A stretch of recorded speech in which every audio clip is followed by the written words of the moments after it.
Hello, welcome to Frivolous Gravitas. Today we're going to be following Kris on some rocky road on the topic of relativism. This is not relativity as, say, Einsteinian physics, although that would be really interesting. And we'll get to it in another episode for sure. Yeah, maybe we should bring on an expert for that. That can just blow our minds. I study that. Here's what we think. And then this physicist would just be like, you're both wrong. And here's what's really cool about it. And then we'll just be like, whoa, we'll be like grade 2 children, like just astounded by these new facts. But today we're going to be talking about moral relativism mostly, as well as just the relativism that we find in our daily lives, that how things relate to each other in society that we see every day. And so we're going to be getting into that because it's almost a liminal space where it's very ripe for exploration. So we can start it off if you for sure have somewhere to go. And just as a precursor note too, it should be said that today's episode we sort of rip up the script a bit, mostly due to the intensity and depth of our last episode. We figured maybe we should dial it down a bit and deal more in the qualitative, just to make things a bit more relatable and sort of cushion the blow, I guess. Yeah, I mean, we were getting pretty serious there for about 3 episodes, which is unnatural. Yeah, it so feels dirty. We are. This one might not be as serious, but we probably will get way too serious. Probably that is our penchant. This episode's brought to you by water. Go drink water. And Tanqueray. Yes. Who does not sponsor us? Although Tanqueray, no, they don't. Would like to just get a hold of us, you know where to find us. Yeah. I'll accept bottles as payment. Yeah. That's the best way to monetize. They should just like give liquor out to YouTubers. It would make it more interesting. Or I guess weed in today's economy. Or Canada's economy. Yeah. But anyway, I don't think they need to advertise. So I was thinking to get started, we'll make some easy comparisons between moral relativism, just to slide into the hot tub, as it were. To start off, I was thinking some simple ideas like I was reading a book by Michael Sandel, Harvard law professor, I believe. He also studies philosophy and things like that, but he deals a lot with the ideas of economics and justice and just the philosophies of morality in general. But instead of getting that deep, I was just thinking of going through a couple examples that he laid out in his book because I thought they were pretty telling of the way that we contemplate and process our ideas in today's organization, social culture, society, whatever you want to call it. So the first simple example might be like queues and line jumping. And the idea or the premise to it is like, imagine if you visit New York and you're going to go to the Empire State Building, and there's a lineup and people pay to get into the observatory at the top for tourists or whatever, right? And the idea is if somebody was willing to pay and had the money to pay, they could pay somebody to stand in line for them so they don't need to stand in line, and then take their place in line and go up to the observatory without having to wait for everybody else. Another example of this is something I actually did when I was working in real estate in BC, is when they have an offering on a condo, and Vancouver's condo market was obviously booming. It's one of the greatest places in the world to live. That's not just my conjecture. That's actually been, I think they won it last year or the year before. Anyway. And basically before the sale goes live, people have to sit in line overnight and wait at the developer's office that's on site at the construction site to buy up units. And they're only allowed to buy up 2 or 3 units per person. I mean, the rules change for every different structure, but essentially you could pay a guy like me $100 and his girlfriend $100 to sit in line overnight and then they come at 8 a.m. or 7 a.m. They relieve you of your duty, pay you cash, and then they get to buy up 6 units instead of just 3 because there were 2 people waiting in line for them. But the properties don't go under my name, it goes under somebody else's name. So it's very, very clearly paying somebody to jump a queue in line. So if you think about the purpose of the queue, it's supposed to give some kind of equality of opportunity to all the people involved, prospective purchasers. But there's a moral dilemma in it inherently, because on the one hand, you're saying the economics allows relatively that people with the means can develop a smaller economy of squatters so that they can receive a greater benefit from the offering that's out there. Yep. Okay.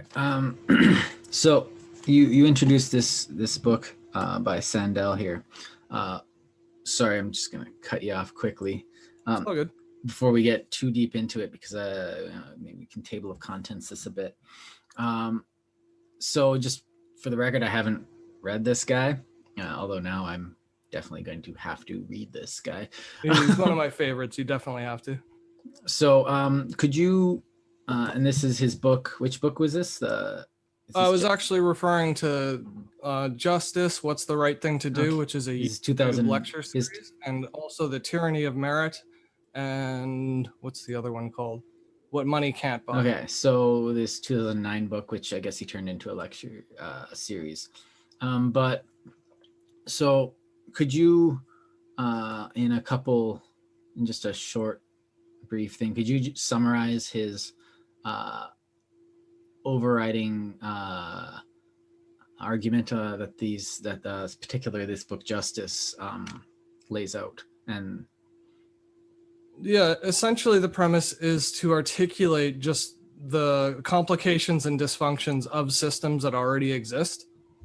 He doesn't actually present a definitive solution. He presents a way of thinking about it so that we can figure out what the solution is. Okay, and So it's a lot more philosophical than it implies. Okay, and his philosophical argument is, does he have a specific? Yeah, like he compares John Locke and Hegel and Immanuel Kant, and he talks about inalienable rights and what's distributive amongst all people and what should be expected as an entitlement to being a human being, that kind of thing. Okay, so he's like, for instance, in one culture, it might be we in Canada say everyone's entitled to healthcare. No matter how expensive the procedure is, everyone's entitled to healthcare. But on the same token, we don't entitle people to like cosmetic surgery for bigger tits or a bigger dick or something. Like, that's just not worth the public funding. Right. So he's interested. So at some point you have to make a moral conjecture and be like, well, is this actually health or is this? Okay. So he's interested in justice, which is a word that I feel like a lot of people will misuse because it sounds so good. But he does seem to be actually interested in exploring the idea of justice itself, and giving it a serious exploration, because it sounds like he's trying to balance the justice of the individual with the justice of the society, to some extent, which is often difficult. But he's exploring the whole space, because if he's going through Kant and Mill, like he's playing with the utilitarianism, which you can rationalize a lot with utilitarianism. But if he's also playing with Kant or to Aristotle, then you're playing with different conceptions, which none of them seem to be wrong.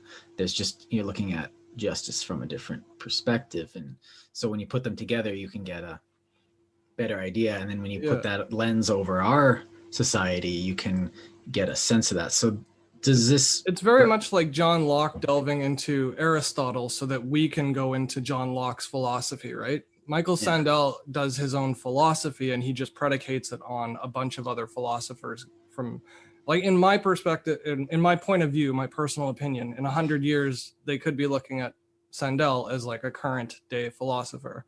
It's just we don't really respect philosophers enough in this day and age to give them credit for it before they're dead. We'll have to tell him you said that. Yeah. So you mentioned that he came up with you're going to go through a few examples from his work. And the first one was a queue where, and you mentioned a queue in Vancouver where, you can game the queue. Could you quickly introduce some of the other ones and then we can get back into the queue? Yeah, so the New York example was the other one where like tourists have to wait in line to get up to the Empire State Building's observatory room. You can, or you could, another way of jumping a queue though is like with universities. If you're a big donor to a university, you can pay your way basically into admission into a school, even if you don't qualify on the merit of your grades or anything like that. They give preferential treatment to donors and alumni of universities. And in some ways it's good because what you're doing is you're relieving some of the financial burden of the school in exchange for one small seat, which they have tons of because they're a school. That's all they do is sell seats. So on the one hand, you're relieving the social burden financially because you have a really wealthy donor offering $500,000 to get into school. But on the other hand, that one student is getting preferential treatment over all the people who earned their way in. Okay, so this is just a different elaboration on the Q experiment, right? Yeah, I feel like another one would be that you could talk about would be nepotism. Why did you give this guy a job rather than the guy that needs a job more, and then you have arguments for both. That's exactly right, and it gets worse and worse the further you go along because you have line jumping in politics and in judges, and it gets really pernicious the further you go, right? Right, but if it's just like it's like, why'd you hire your son instead of another guy? It's like, because I trust my son.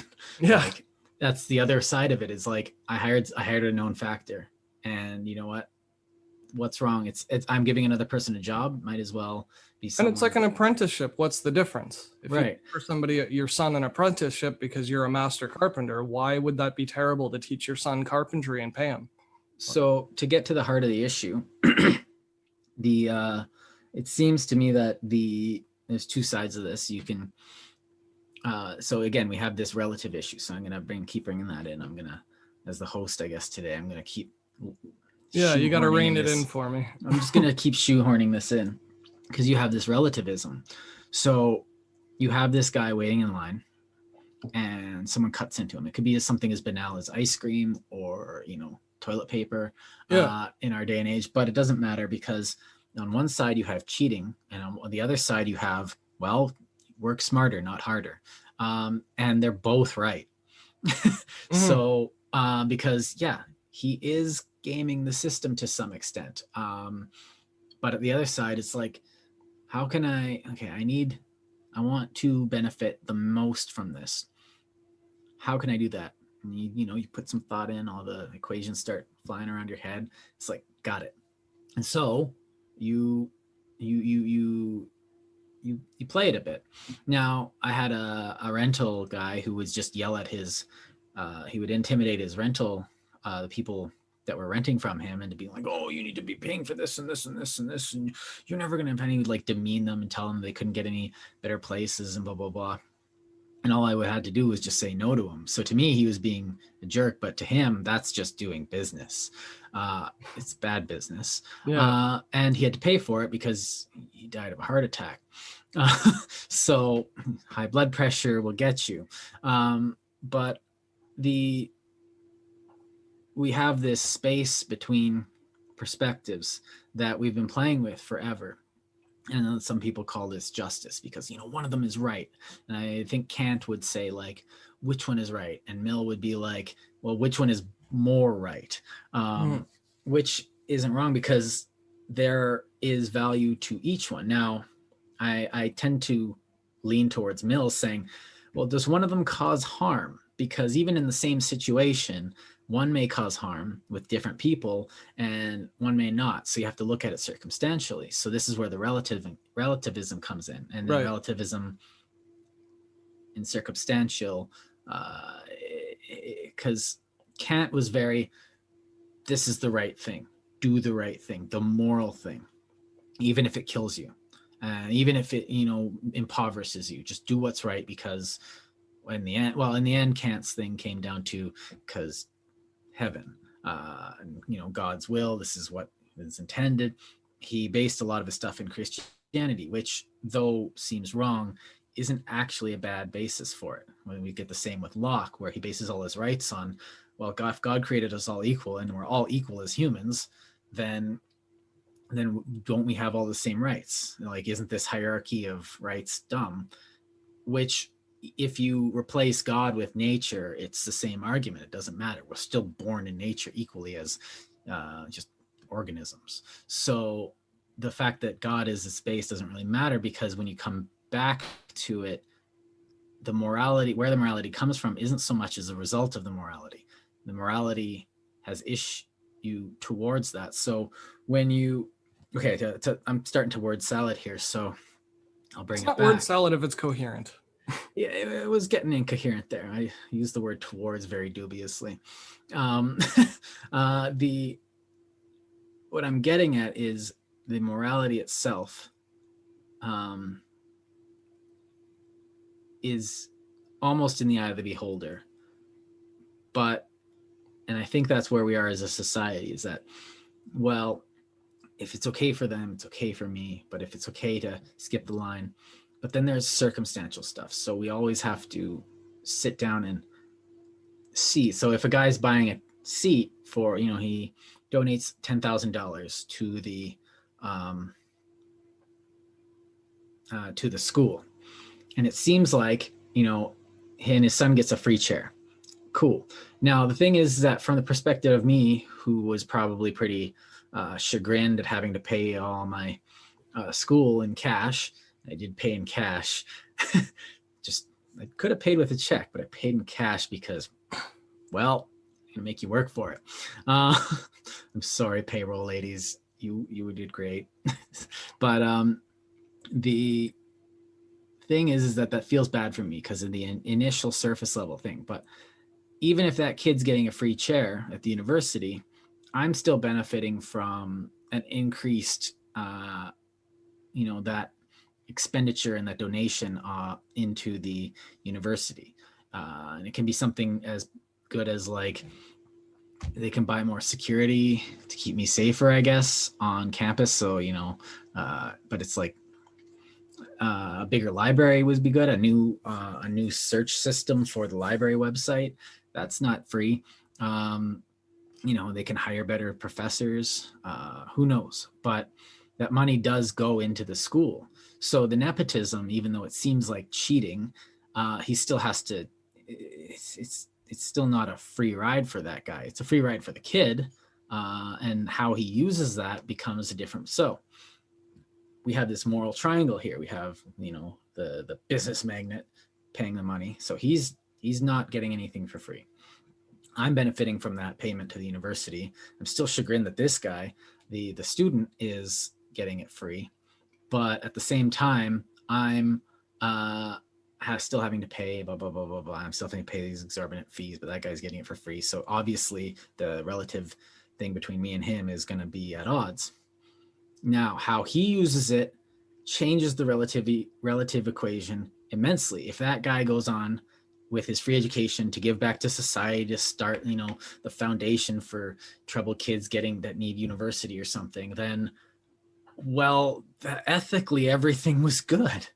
But then if he goes on to, like, party and be a general nuisance to society, or like he watched too many stoner movies and college movies, then the morality and the ethics behind it were bad. So the same actions can lead to a different moral result, which is why this is so complicated. That's only one reason as to why this is so complicated. So where's the justice in that? Well, the justice is not always evident, and justice is also in the eye of the beholder.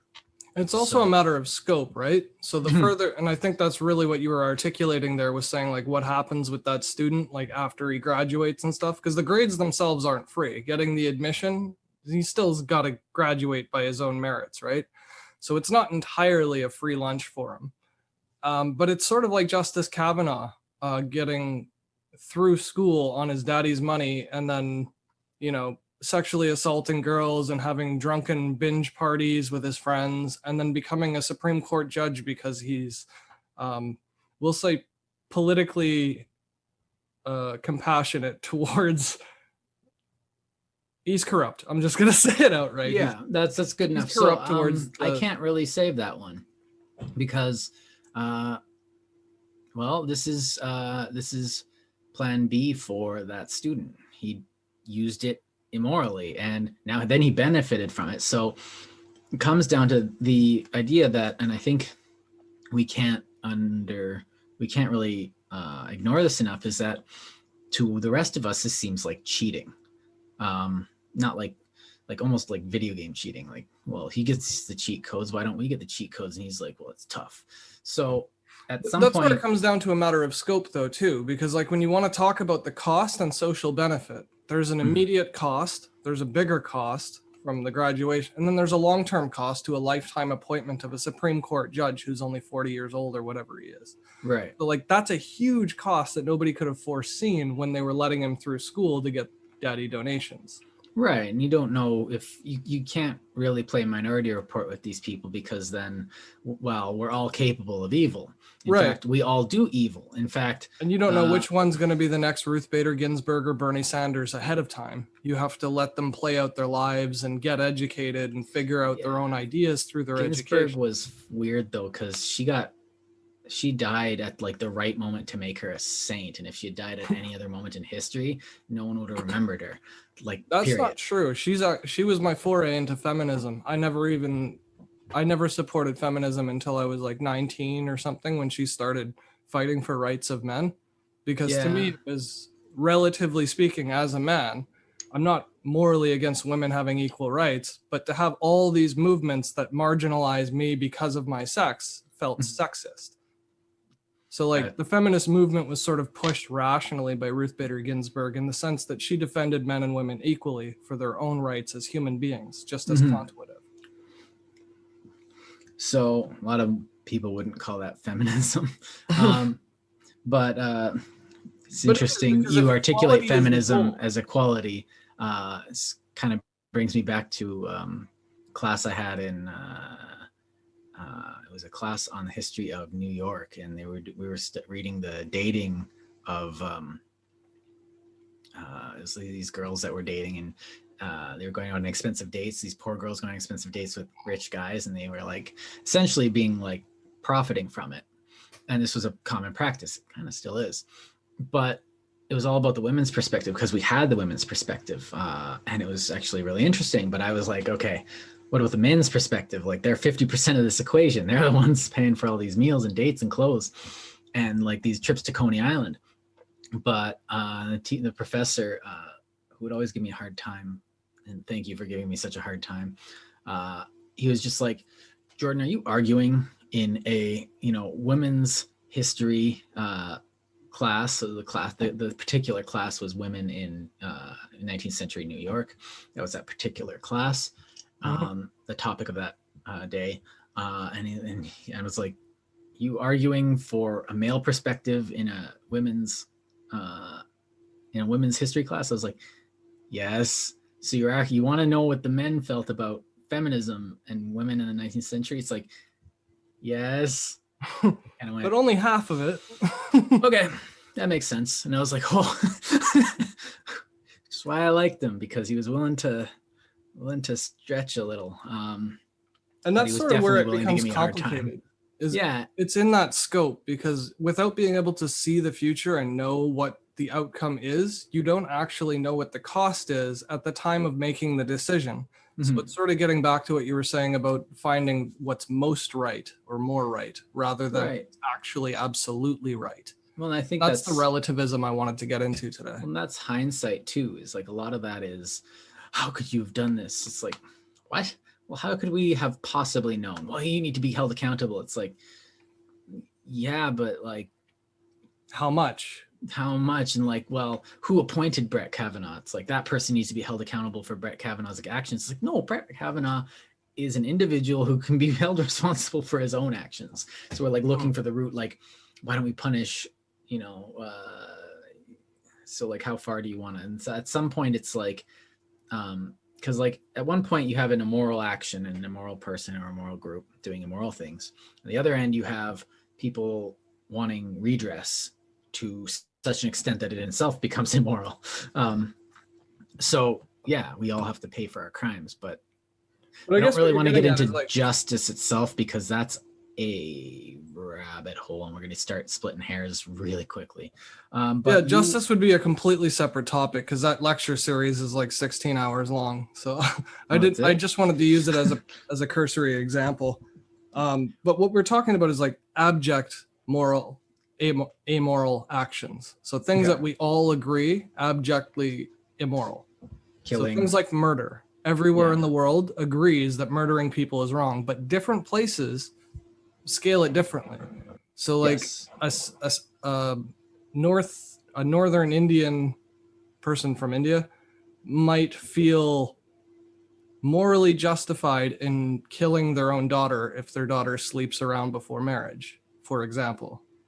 Not to demonize them or their culture. It's just one of many million examples. Death penalty of criminals in certain states. What's that? Death penalty of criminals and political offenders in certain parts of the world. That's murder, but some people think it's moral murder. So there isn't even an abject morality to committing murder, or homicide, I guess is a better word for it. But without, like, death aside, willful inducement of suffering. So not even like torture. Like if you go and you just start hitting someone on the street, you just go and you want to cause pain in some way. Yeah. That is like it's a malicious thing. So, and I'm even going back, like, to me, this goes back to first principles, which is pain bad.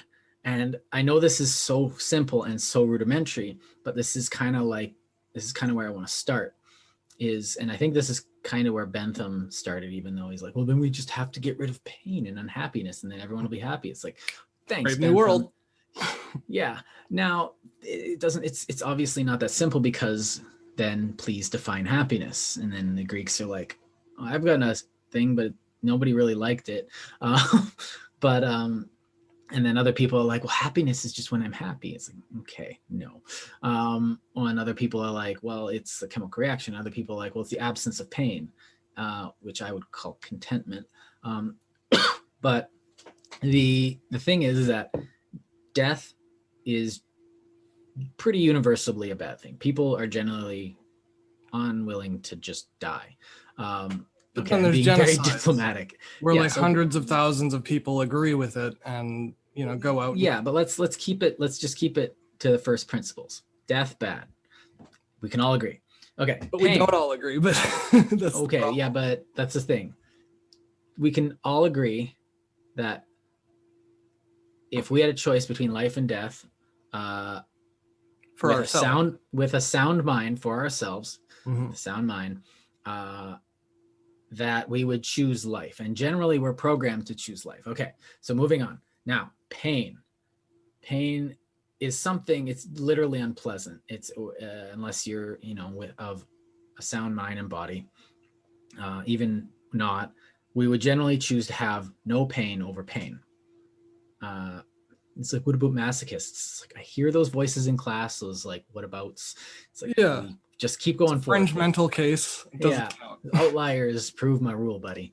The fact that we see them as like, well, what about sadists? And there's this weird thing. It's almost like the exception that proves the rule at this point. And that's the point of having a word for it too. It's like proving that it's an exception by having a word for it. Now we can elaborate on pain. Starvation. It's kind of a form of pain. You're just talking about Maslow's hierarchy of needs, though, eh? Yeah, but people need shelter, clothing, companionship. So then we can get into we can just go down the list. That's all it is, yeah. So and Maslow is almost like writing if I was to write a book about this, Maslow would write my table of contents. But so if you're causing pain, now it's instantly more complicated than that, because like you're playing a hockey game, guy checks you on the boards, you have the puck, that everyone in the arena is like, including yourself, are like, oh, that was a good check, like he was legitimate in hitting you, in causing small amount of pain. Now you're in armor essentially. Now, if you're a goaltender, they're throwing pucks at you constantly. Yeah, at 110 times. miles an hour. So like we have this thing where all of a sudden it's relative. So you're causing pain, but or you're fighting and everyone's cheering for it. So suddenly you're willing to endure pain for something else. Now, at no point would anyone claim, okay, now kill him. It's like, whoa, hockey game stops. Everyone looks at that guy in the arena. It's like, dude, what's up with you, man? So we that's automatically. a good point, though, because I want to get to the hockey fight there, because if you drop your gloves, that's basically an admission, like an invitation to start a bare knuckle assault. Yes. Anywhere else in public, that's illegal. Even if you agree to it, it's still illegal to have a bare knuckle fight in public. In fact, there's no other sport which condones this. Now, boxing is a martial sport. Martial sports are a strange way, but hockey isn't a martial sport. We allow this violence in a non-violent sport. Like, and I know we're Canadians, but like. And here's where relativity comes in, though, because like if you don't drop the gloves, but you are playing hockey and somebody starts beating you bare knuckle, that's still not assault because you're both on a hockey rink for some reason. Right. Even though he's not willing to fight and he's trying to back down and he didn't drop his gloves or whatever, or she, it doesn't matter what the gender is. So like relatively, we're saying in an arena when you know tensions are high and adrenaline's running, it's okay to assault people, even though you'll get penalized, suspended, and whatever. But like it's socially, morally okay to commit assault on a rink against a defenseless person. Right. Now, not even that, but if you are not aggressive enough, you will actually be foregoing your capabilities. So because of the way we're kind of built and structured, you need to be that aggressive. You need to push, because it's not just like intimidation of the other team. It's keeping that, I got this, I got it. So you have to like be aggressive. And it riles your bench when you get into a fight. Right. If you're not aggressive enough, the other team will, it's like, they're not hitting. Let's just go. Let's get them. They're going to give in. They're going to fold if we push them. And that's the thing. You need to keep like pounding your chests at each other. And that makes for a better game. That makes for better hockey, because, you know, the aggression is almost, if you look beneath the surface, there's this chess game of aggression and retreat and advance, and you know, hit him, and you have to keep the pressure up, but you're exhausted. You still got to hit the guy, and he's expecting the hit. If you don't hit him, well, you know what? That entire team's going to notice it. Your entire team's going to notice it, and they're going to be like, they're tired. Let's go. Push now. Get the forwards on. Get that first line out now. Like, and that's part of the flow of the game, and it's integral to it because it's just the way the game works. And without it, you get, because of like, I don't know, hockey is such a chaotic mess, but I love it. Now, this is also a very safe arena, to avoid the pun, but no pun intended, but it's a safe arena for it to happen in. So you can see it as simulated combat, I guess, in some very abstract way, in the same way as football or rugby, or if we go back to something like gladiators, where you have this microcosmed combat between people, and now it's sanitized, but it's sanitized in such a way that, okay, here's the aggression, here's the way you're allowed to do it, here's the way it's ethical to do it. Now you're allowed to drop the fists and punch a guy in the face, but if he's got the puck and you grab his arm, his stick arm, 2 minutes, get out. That's interference. But 2 minutes versus a criminal charge, though, it's still it's basically tolerated. Right, but if you grab his arm, a 2 minute penalty for committing crimes in real life, everybody would just okay. So you hit a guy, you literally board a guy. So you just go up, you cross checking him, you hit him with your stick, and you smash him against the boards as you're like forechecking. Okay, these are like, if someone did this on the street, they'd be like, the police would be like, hey, guess where you guys are spending the night? But now the thing is, you're bored, you're hitting this guy, you're jabbing him with your stick, then you grab his arm, just to grab his arm. So you put your hand on his arm, Ref sees it, goes 2 minutes for interference. So nonviolent action is penalized while the actual violence is encouraged. So this is a very interesting relative space that we found. So the interference of like, well, he can't play the game. Now you've crossed into the border of it's unethical to stop that person from being able to use his stick, whereas stopping him from skating by putting yourself, slamming yourself into the boards, and so he slams into you and isn't allowed to go after the puck. That's fine, because it's you're making yourself an obstacle instead of impeding his movement. So the ethics change based on the situation. And now, if you do this in a car race, well, that's different. So we have these. I guess this comes down to time and place when I think about it. That's the relativity, yeah. Yeah. It's relative to circumstances. As you said before, it's circumstantial. But I think the big question is in evaluating the circumstance specifically and finding out whether or not it's relatively permissible or not, whether it's ethical or not, or moral or not in that instance, is also subject to scope. Because if you look at the grand scheme of not just the game, but the tournament, there's a different scope to getting into a fight. If it's a five-game tournament, you're already behind 5-1 in the third period of the first game. Well, you've got 4 more games to make up that loss. You might as well intimidate them some before the next game. So like, depending on the scope of the circumstance, there's also a different judgment at play in whether or not to engage in unethical or amoral behavior. And that extends out to our social life and our politics and everything, with like money and campaign finance, and there's laws in place to avoid campaign finance violations, but there's no laws preventing the US Senate from insider trading, which is absurd because they're the ones that are overseeing the market overseers. You know what I mean? They're the ones approving the funding to the credit agencies to which leverage is based on. So like everything is intertwined and intermingled. And to find out the cost of an action of a person, you need to see the scope of it as well. Like there's going to be an immediate cost, an intermediate cost, and a latent long-term cost that's basically unknowable, but we can project enough toward it to know that there's no reasonable grounds for anyone to commit murder. Even if they say it's to prevent another murder and they had proof the other murder was going to happen, it's the courts that do that, not an individual. You're never, as an individual, allowed to make that call and do it yourself. But in self-defense, you can. So it's relative. Right. If that person finds out that you know that they're going to murder somebody else and they decide, well, I'm going to murder you because you know that I'm going to murder somebody else, then it's self-defense. Mm-hmm. So like scope plays a huge role in the relativity of what we deem moral and amoral behavior. Yeah.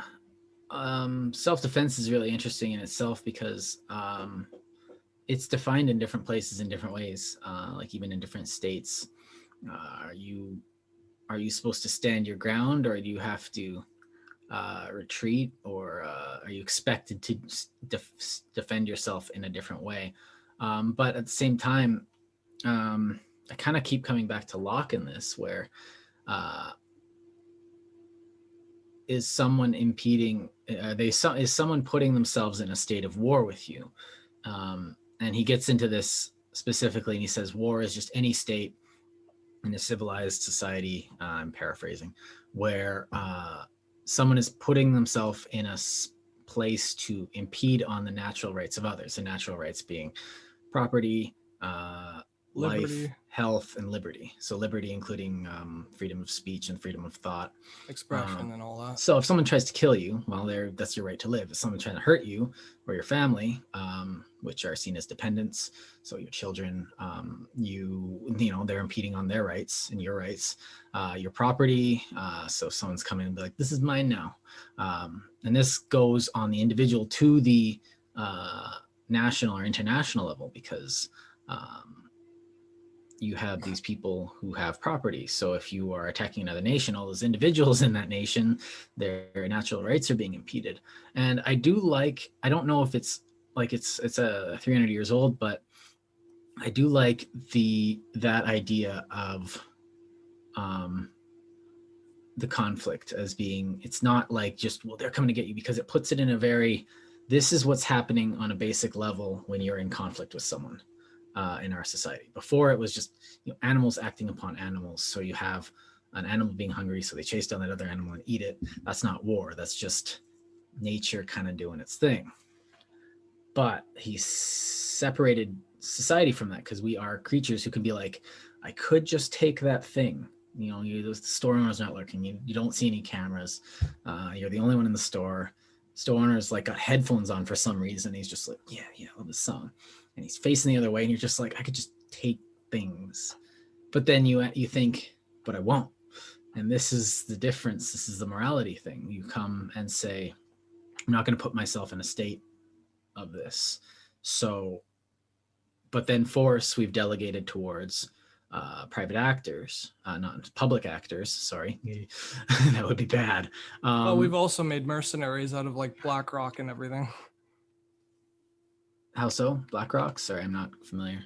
Even the Marine Corps, it's just a company that trains military professionals, and the government hires them. They're not actually government. Yeah, that's the core part of the Marine Corps. No, it's corpse as in the body, the group of people that are the Marines. Oh yeah? Yeah, corpse. I'm pretty sure they have shareholders. I'll have to check that, but no, it's part of the Navy. BlackRock is another example, though. Well, that's a Marine. Not the Marines are part of the U.S. military, but there are mercenaries. Private military companies, PMCs. So like a Honeywell is one, I think.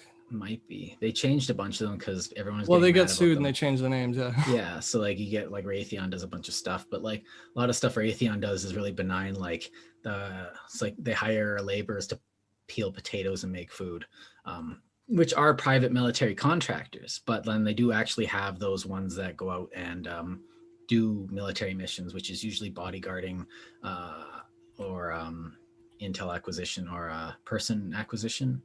Where you got that. You go in, grab a guy, and bring him back, and be like, "Hey, so you killed a bunch of people. You've been setting up IEDs, and so we're going to bring you to the Americans. Why are you doing this? Well, this is my job." Yeah. So there's this perfect relative position there, because you have a person who was trained probably by a military. And then was released, and then was approached by some PMC like Blackwater, who's no longer existing, I believe. They just changed the name. I can't remember. They changed. Was it Pink Water or I don't know, something? They got some weird names now, but you get a lot of money, and generally you could get a chill job, but also you could, if you're good at guard duty, but also they hire very, there's a lot more specialized things that they do that require that high level of training that a lot of these guys get. And, but if you're that individual and that's your skill set, is it immoral to use that skill set? And the other question to it too is, are the people who are like supporting the equipment and everything that you're using, so the airplanes, the guns, the armor, the grenades, they're not built by the defense contractor. Well, it's another defense contractor that builds it, right? In our society, no. Yes. So again, a lot of times they'll have like government companies that essentially. Well, it's like Raytheon and. Yeah, but in our society, you have private, like they are private entities. They're not part of the government, like in China or something. Or in, well, that's what I'm getting at. That's the relativity at play in. Right. So Academy is the name of the first private military company founded in 1997 from a Navy SEAL officer, Eric Prince. And that became Blackwater and then renamed to XE Services, G Services, I guess it's pronounced. And then it was acquired by a private group of investors after that, and they probably renamed it. Oh, probably. 2014 became a division of Constellus Group along with Triple Canopy. Like they just keep changing the names and they obfuscate their identity basically to the public. But that's no different from any other corporation that gets traded publicly. Like you see. Well, yeah, Schneider's doesn't rename their sausages every time they have like an outbreak of salmonella or something in there. You know, if Maple Leaf poisons their food, they stay Maple Leaf. Any other Right. company would keep their name. But like you do get a lot of like banal companies, or like you get a new exec that coming in like, we need to rebrand. Why? Because I need to make my name here. And and like it could be something of like a paperclip company or something. That But to like me is the red flag though. Like when we're talking about is something just or moral, if you need to change your name to have people forget the crimes you've committed, you're probably doing something wrong. yes, but at the That's same just my opinion. But at the same time though, we go back to the person who joined the military in good faith. You're joining you're joining the military as a volunteer in a free country. Generally, that's going to be a pretty moral decision. Now, the Marines sometimes get people who are not like jail or the Marines, which do you want? It's like, you know, then they find themselves in, you know, Iraq being like, should have chosen the jail. But this is so boring. The thing is that there, and we forget this a lot in our really actually quite nice society, is that there's a lot of people out there that will act very immorally without any care. And so defense is not a frivolous thing. It is something that we have almost forgotten that we need, because, well, we're not attacking each other's countries. So generally things are more peaceful. But like those hockey players who are hitting each other into the boards, we can't just say, what if we stopped hitting each other? And because, you know, you're going to get scored on. You're going to lose. I think to me, the only reason you can come to that conclusion, though, is if your scope was more narrow than the universe is, than the world actually is, than like reality. Because from a grander scope, if we all agree that murder is bad, there should be no scale whatsoever where it's okay to murder a couple people just to show some sort of intimidation on an international level. A couple people dying isn't a big deal. They do it all the time, but they shouldn't. That shouldn't be okay. That shouldn't be a way to express force to just assassinate Soleimani. Like, diplomacy should reign if we are actually indeed the civilized culture we believe we are, that we believe we need to defend it against other people and impose our wills on them and our cultures on them. Right. If we actually believe that, it should never be okay to have collateral damage. Right. Innocent people should absolutely never die. Unless your gun is directly on the guy who you're targeting and he's the only one that's going to get hurt, there should be no reason to pull a trigger in a civilized country. Right. Now, that's not how war works at all, though. Well, past war is different from current war. We Right. have information and technology now to communicate with each other remotely. They couldn't do that before. Now, the thing is that there's a difference. We did almost figure this out. Now, the difference between the Allied armies of the Western Allied armies and the Axis powers and the Soviet powers were fighting a very different war. Most of the forces in that war didn't care about collateral damage or force. In fact, they wanted to maximize losses on every side, sometimes including their own for some reason. I don't know. And, well, I do know, but I don't want to get into it. And the idea was that you defeat your enemy so they know they're defeated. And the Americans were almost the first ones to figure this out at the Versailles, pushing for, redress and something different. And the French under Clemenceau were like, take them for everything they're worth. We won the war. That means we're morally obligated to get this. So, but at the same time, if you go to a diplomacy table, now I'm kind of bringing this back. I don't want to talk about World War II forever. If you go to a diplomacy table, and definitely the diplomacy table should be the first thing that you default to, and it should be the 10th thing you default to. But if you go to a diplomacy table without a strong military behind you, then the guy on the other side of the table is going to be like, neat. I recognize that's how it is, but that's not because it has to be that way. It's Well, because we don't decide to do it differently. It's because of the mentality that this is how it is. It's like when people think of the map as just like those are all the countries because they've been there since I was born. They forget the fact that the map is constantly being rewritten over history. You know yes, what I I do mean? have Like something we to say have about this that, but the bias towards our borders, own present time frame that makes us very myopic in a grander scale. We I can think of a think, lifetime, but we can't imagine 500 years. right. Like we But try to and we say we can, but we can't. well, yes and no. But at the same time, you're putting a lot of emphasis on the we. And I find that to be a little, because you can make a decision because you put a lot of effort into developing your moral character, and I've done so as well. Now, if enough bad days in a row and our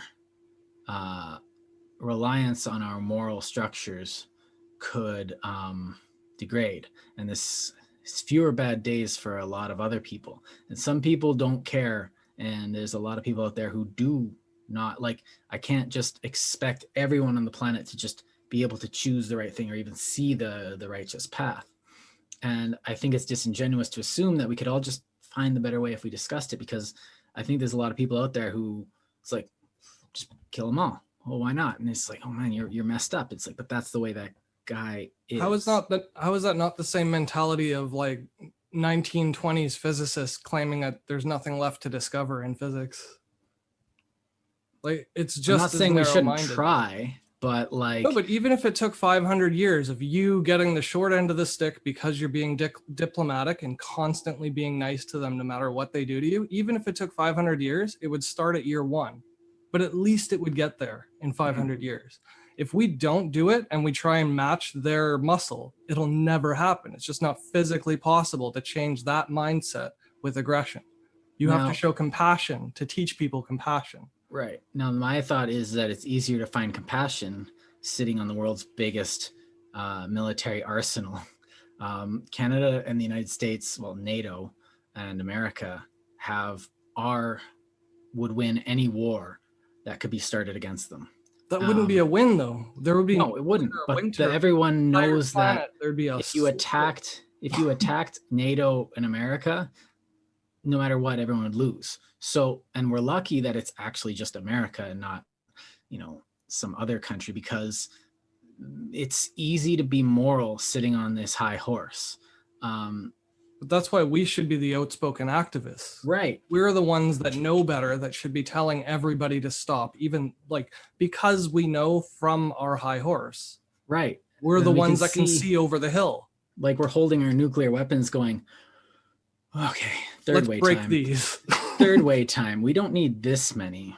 We still need a couple of them because like we should explode some in space and see what happens. And everyone's like, okay, yeah, let's do that. That sounds like a fun experiment. Realistically, we don't need any because no country wants nuclear war. That's one of those absolute proofs, because any country that wins that, even if they win the entire planet and they take over the world, they've got a polluted fucking desolate wasteland. I instantly thought, now from my position in my country here, I have the luxury of looking at a nuclear weapon, well, figuratively, of looking at something like a nuclear weapon and being like, how could we use this peacefully? Well, how do nukes work in space? Let's find out. And like, I'm instantly thinking of some peaceful thing. I have that luxury. Whereas I know it's untrue, but if you're sitting in a country in sub-Saharan Africa and you've got an AK going like, I can conquer with this. I can defeat my neighbors. You have that old world mentality that almost destroyed Europe. And then in the second time, it almost destroyed the rest of the planet. And we all somehow almost learned our lesson, and we stumbling a lot, but we still have this position of luxury where we can say, third way, let's, and I just realized what I'm saying, because this sounds a lot like white man's burden, but I don't want to say it like that. Maybe like first world burden. Every perspective is valid. So if you have a perspective, you should share it. That's what I know, but I want to make it known that I'm not arguing this is the first world has a white man's burden, but it's not white. It's just from our position, we can go out and educate. Now, this is very taboo in our society right now for some reason. But like we go and we started the UN, and we have this place where it's like diplomacy, do it first, and we can have this mechanism to condemn. But it's really hard because with those without a moral compass, and we believe we talked about this a couple classes ago, where those people who I believe I called them the agents of chaos, who will go out and break windows just to break windows and cause trouble. Now, I can negotiate with them, but I'm still of the opinion that I have to walk softly and carry a big stick. I'm not going to devolve to my stick, but I can be a lot more polite, and they can be a lot more polite if they can see something on my hip, figuratively speaking. So but with that though, you're not encouraging people not to carry a big stick by carrying a big stick. That's what I'm getting at. Right. If you've got all the nukes in the world and you could do something with them, and you say, oh shit, this is really dumb. Let me show you why it's dumb, and let me prove it by destroying my nukes. Even though I don't have to. I know if I need them, I can build them again. Now, you'll never. There is a train of thought that the world did see what it could do with the nukes, and a couple stupid people almost did tip the balance. But Einstein wrote a letter about it. Yeah, specifically in like 1963. And there was that one time the USSR went crazy for an hour and almost fired a bunch of nukes. And well, there was a bunch of time they went missing too, from like, there was like 3, I think, that went missing just in the last 20 years. Yeah, and that's always been, everyone's kind of like, I don't want to think about that. But then in my head, it's just like, they probably dropped them and they fell apart. But Soviet mechanics. But that's sort of what I'm getting at, because even the UN wasn't built to handle any of now, this. At some point, we're riding on faith, because it's like, well, if we all start walking softly and carrying big sticks, eventually we're going to need to put down our sticks, and maybe we can just build something else out of sticks. But we can just put our sticks down, and we don't. No, that's what I'm getting at. We're still fighting. If America dismantled their entire military tomorrow, the next day after that, you know, the United Province of China, it will happen. So I'm not worried. Like, I am worried about us, but I'm also worried about those who are thinking, well, it's all relative, and your system's your system, and you have this diplomacy first rhetoric, blah, blah, blah. It's all well and good. But on my end, the moral thing to do is to protect my own through force. It's like, okay, force is to me, it's a defensive thing. It's something you do when someone screws up, or, you know, they take the wrong pills or something, or, you know, someone who doesn't believe force is just a defensive thing comes to your door and says, hey, how's it going? But that's where it comes down to that relativity again, because that only counts based on the smallest possible scope, from the smallest scale of reference, from a personal individual's perspective. The right thing to do is to do something that on a whole, on a global scope, makes our species self-destructive. Right. Now, so if we all start thinking about the species and respecting cultures, because human cultures, regardless of what they are or what they believe, are important. If we say Chinese culture is worth preserving, even as white Americans and Canadians, like, because humanity wants it, when we start thinking at that scale, we can start doing things like putting down weapons because we know they're stupid. Yeah. Or having veto powers in a Security Council of international. To me, what if someone's just, you know, Russia decides to land an invasion force in Vancouver and start heading east? Like, am I supposed to be like, oh, well, the most people saved is going to be if I put down my arms? But no, a nuke would have never fixed that, though.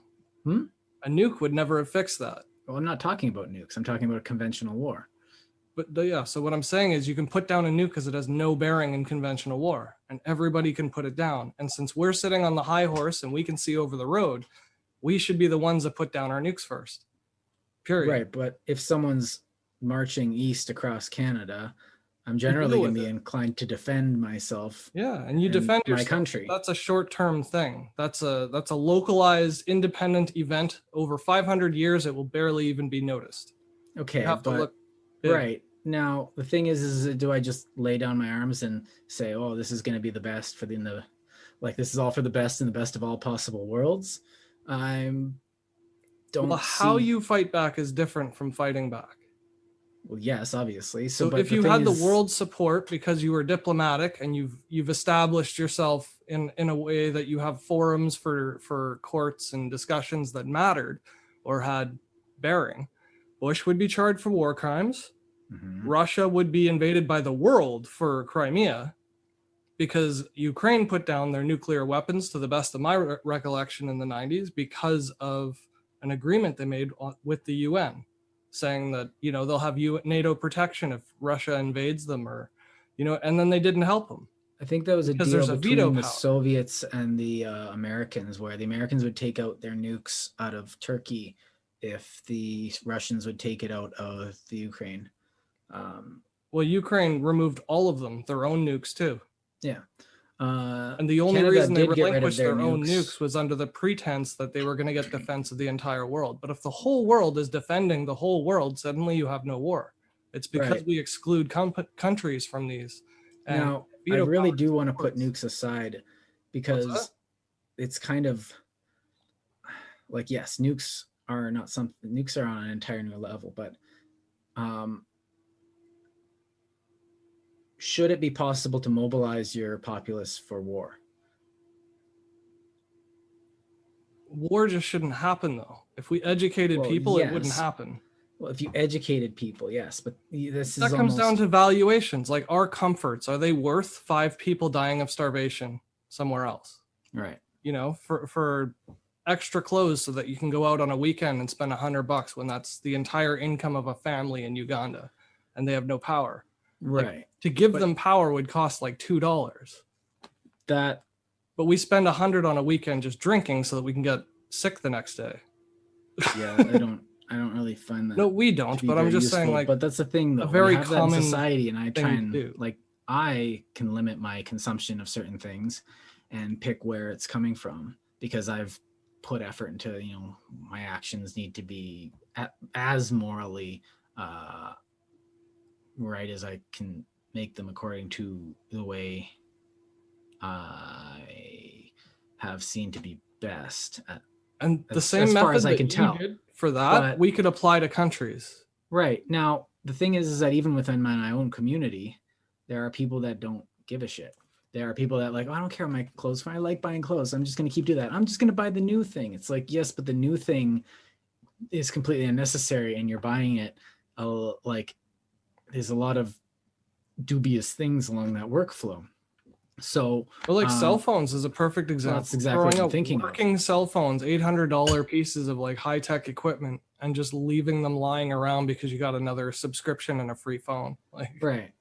So, like, for me, the best thing I can do is like just use something up, use shoes up, use boots up, use clothes up until they're done, reuse them when they're done. Like a shirt becomes a rag, becomes it becomes like mop.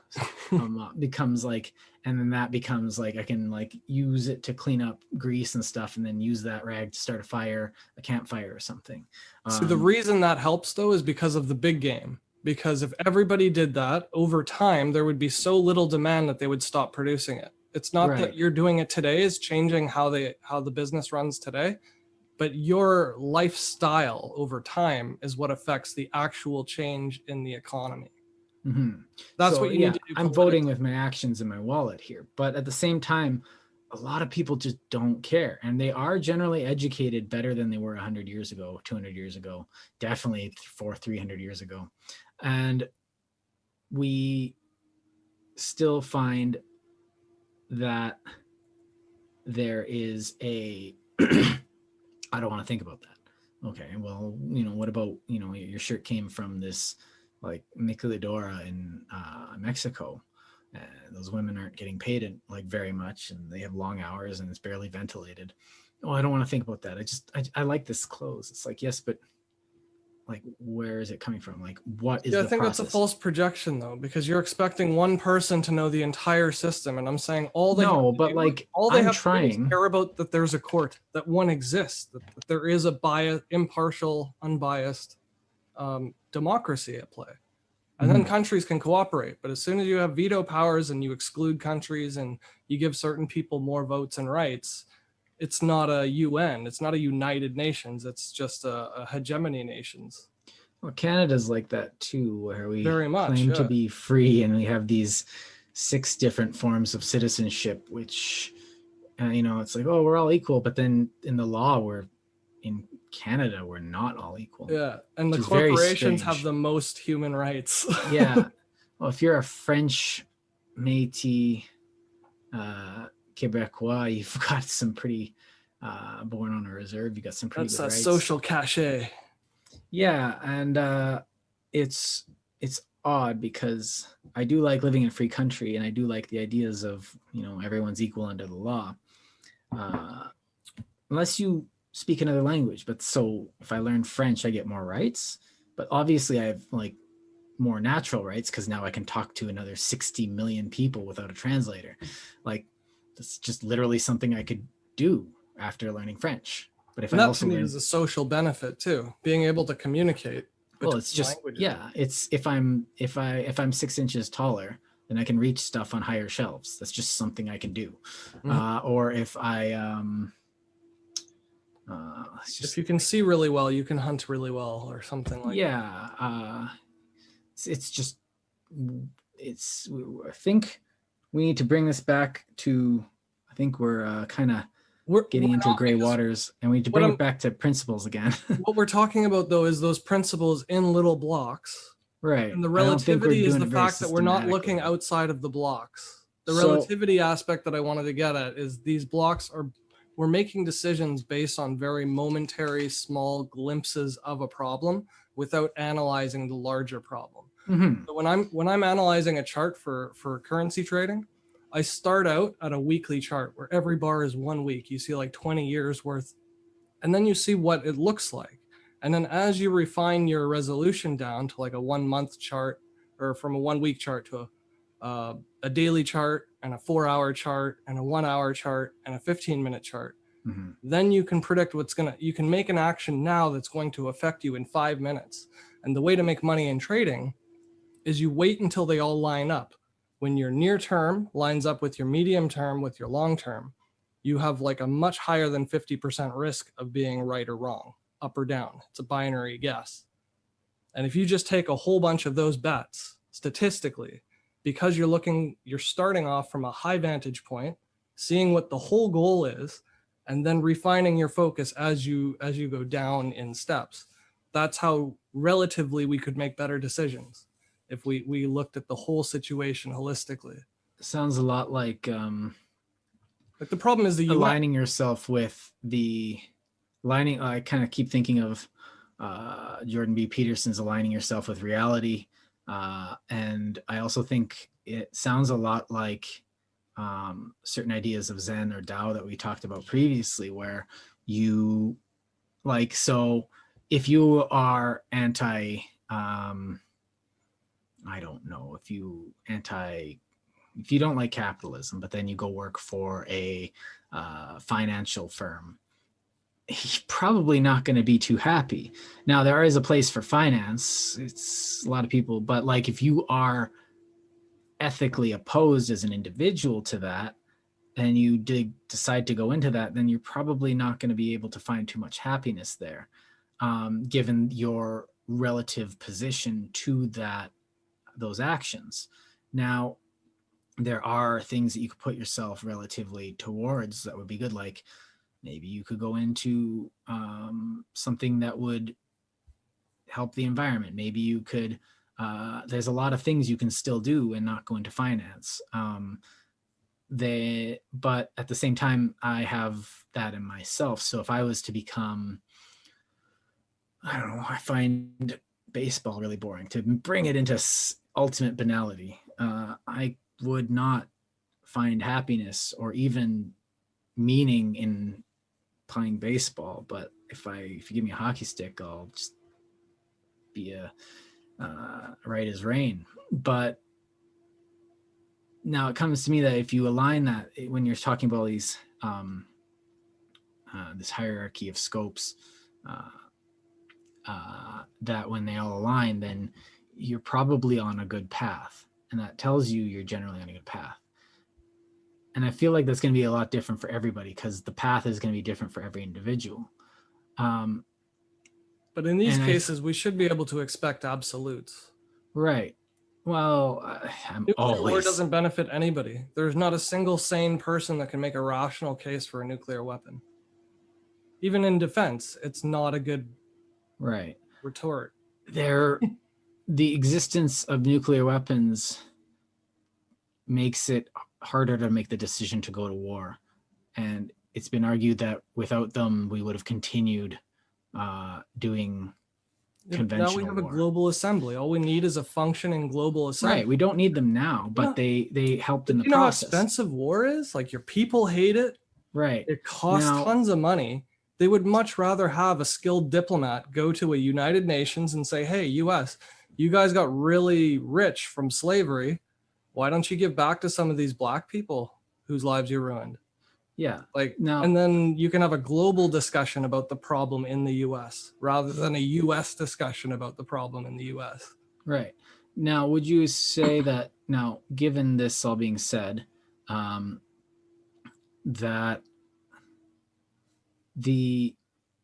as a society, I don't even think if we all agree, I actually don't really see that as a ideal thing. If we're in a state of disagreement, it's like, oh, good. That means we're talking. If we're all agreeing, it's like, no, who are we going to hit next? If we're all agreeing, this isn't good. Yeah, but you can't have that discussion if certain people have more power to speak, though, than others. Right. So my idea is that we should be focusing these moral questions onto, now we have not a luxury, but we have the privilege in our society, of living in a very individualistic society. And a lot of people see this as a very selfish thing. And it's the propaganda coming from the East right now is very like, oh, the Americans and Canadians are all out for themselves. It's just they're out to, no, the individualism means I'm an individual as part of group. I'm individual in my family. I'm individual in my country. I'm individual in my province. But this allows me to make my own decisions with regard to morality. If I'm working in a social credit system, then I can't make those moral decisions. I'm literally unable to make them because the moral decision is already laid out for me, and I can't decide whether or not that's good or not. And my happiness based on my interaction with that doesn't even factor into the equation. I can't go with my gut feeling if I can't see it. It's like, okay, is this a good thing or a bad thing? My gut says, you know what? My gut says that this is a bad thing, so I'm gonna do something else. I'm gonna try and think about this. But this is an individual thing.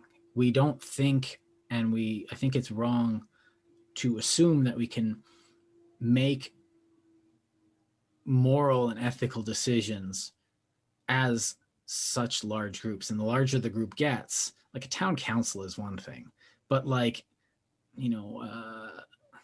a giant, group of 400 million people coming together to decide, what's the right thing to do? And then everyone just, this crowd just starts yelling at each other. It's like, but we've done that with surveys, and we could do that, but we choose not to. That's what I'm getting at. Because we're so focused on this national point of view where we have countries that make decisions, we should be focused on, let's make an internationally assembly where we find out all the things that we agree upon, like with human rights.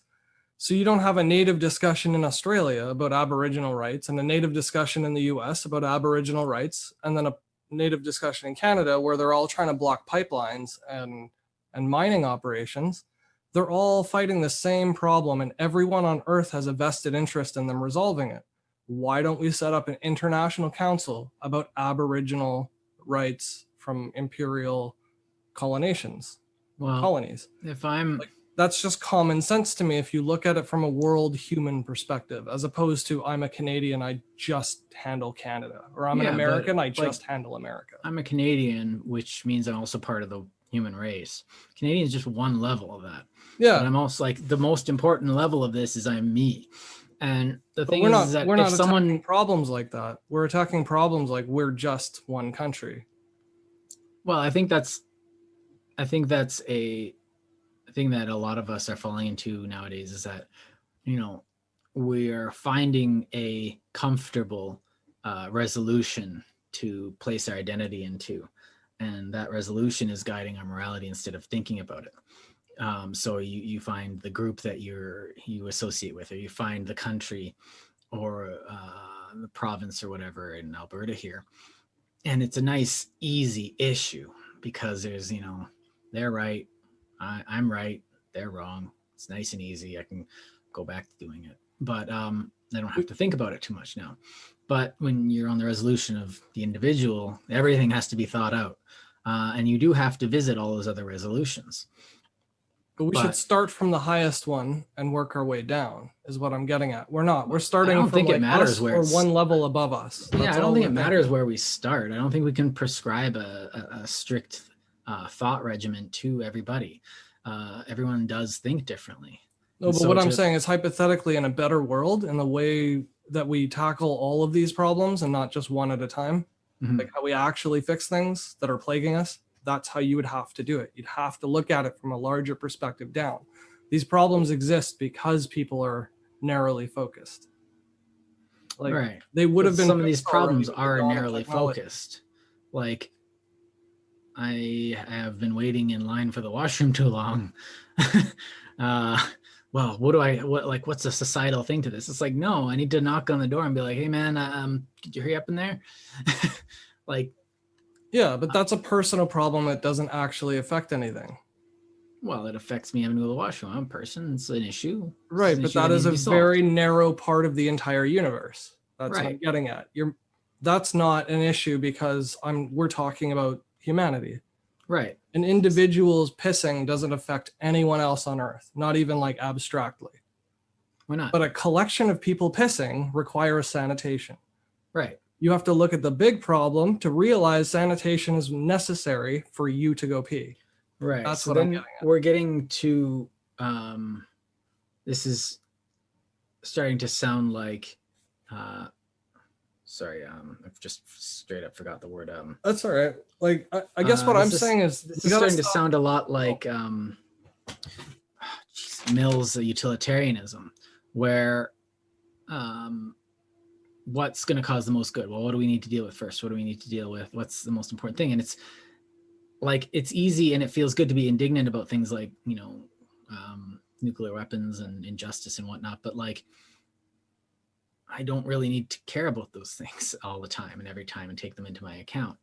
And objectively, yeah, nothing matters. But I almost the objective doesn't really have much say in my decision making because I am living, like, I guess sometimes it does, but the subjective human part of where I'm working is generally my, living space. So sort of the point of why I wanted to talk about this today is because we're not being taught it. This should be like a basic thing that we teach everybody so that they have the tools of contemplating and thinking beyond just themselves in their decision making.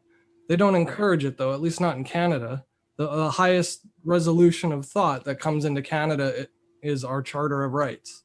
We don't go anywhere beyond that in school. Excuse me. And that to me is like a hubris in thinking that your culture, your society today is the apex of evolution. There's nothing more to know or see or develop upon in the country because we're pretty much there already with just a few nicks and tweaks. And that's what I'm saying is flat out wrong. Right, which is why I carry a big stick. Yeah, but I'm not arguing that with you. What I'm saying is the approach to the resolution is more important than what you do today with your stick. The fact that you're not making a stick factory is more important than you personally going out there carrying a stick and worrying about other people. No, because when I approached my life, I found, well, what can I do? What can I do that causes the most good? And I decided that, everyone can say, well, the most good you can do is this, this, this. And I just like, okay, yeah, enough of that. What can I actually do? And I said, memory is important. History is important. Because absolutely, like, it doesn't matter how much you suffered, or if you've forgotten, then you're forgotten. And I find that to be, this is an important part of being person. So memory, but then because in my quest to remember, everything bad and good that came before and to help save it, I gained the skills of being able to teach, and now I do that, which is good. But if I'm generally, I try and teach things that will, so like I did approach it from this, but I can't really get to a subscribed moment of thought. I used a mode of thought that worked for me. I know that other people are going to be able to use their own modes of thought and come to, ethical and moral decisions. I almost feel like it doesn't matter which road you take as long as it's a good road. And to me, the thing that will get me there is when I die, will people call me good? And does this make me a good person if I do this? And I don't really think everybody's thinking that way though, but I think it's because that helps me. Yeah, but I think we all should do that, but I don't think we're teaching that to people. We're teaching them that the law is right and not that the law is fluid. We should be teaching people their rights under the law and how to make the law better, not just follow the law. Right. You know what I mean? It's like not questioning the 10 Commandments. That's ridiculous. If you have a brain and God gave you a brain to think and he gave you rules and no explanation, you think he doesn't want you to think about them? Why did he make the neighbor's wife so covetous? But that's what I'm getting at. Like, keep harping on the UN is because the whole point of the UN after World War II was to stop wars from happening. Great. And awesome. I think it's a flaw to assume that if we all thought better, we'd all stop making mistakes. I think that's just crazy though. No, that's not. No, I'm saying that even if we all start thinking, we're still not gonna have utopia, and we're still gonna have problems to solve. And I think that's okay. Murder problems. They will be disputes over lines on the map. Right. People are, and I think, yes, we've Turkey been and doing Cyprus. that a lot less. We're making progress. You don't need warships. But the thing is that people are still going to accidentally kill each other and we're still going to need to redress it. So even in this well thought out society, and I'm not really arguing against you, I'm just saying it's not a bad thing that humans make mistakes. Yeah, but when people make mistakes, there's already a mechanism for it. So our focus should be, let's make sure that mechanism works. Yeah. Let people make mistakes, whatever. It's just an individual occurrence, an instance, a happening, an event. But making sure our systems are functioning is way more important, and we're not doing that. Right. And that's evidenced by all the vetoes in the UN. You're not providing humanitarian access to Syria by vetoing it 3 times. Right. Russia.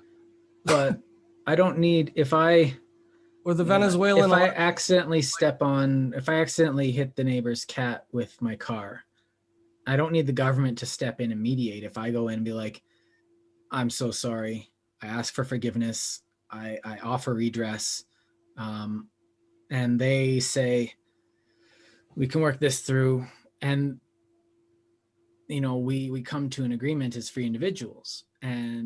But what if that agreement is coerced? That's why you need a court.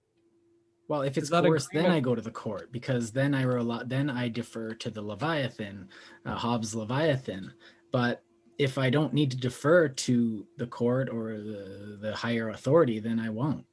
Right, and you shouldn't have to. It should be there and functioning, because that's how things work.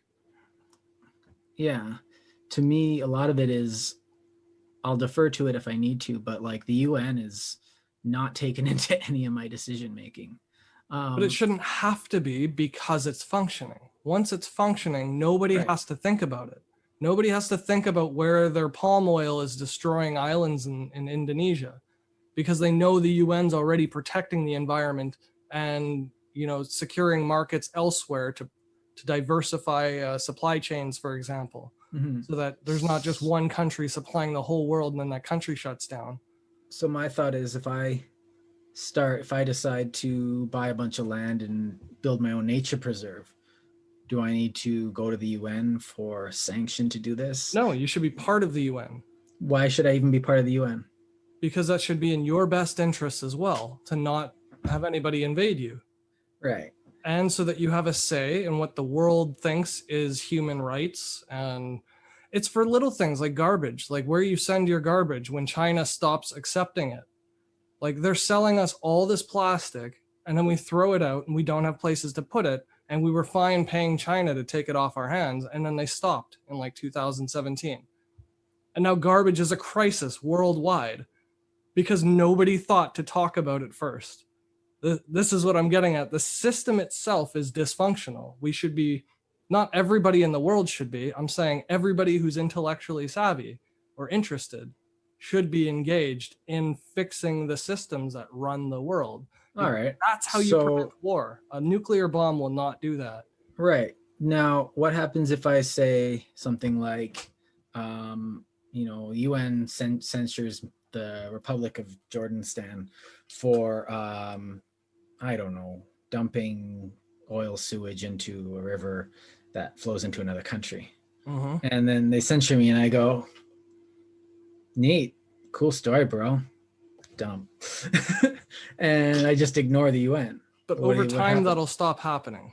Right. 500 years from now, 1,000 years, whatever it takes, eventually we'll have competence in government. Now, you're also assuming that progress will always go forward. Degradation is also a factor here. But assuming degradation only implies that you might as well rush towards it so it's more peaceful. No, it doesn't. It does. If you know the end is tomorrow and it's going to be horrible and gruesome, you're better off shooting yourself in the head today. We have a difference of opinion there. Now, the thing is that if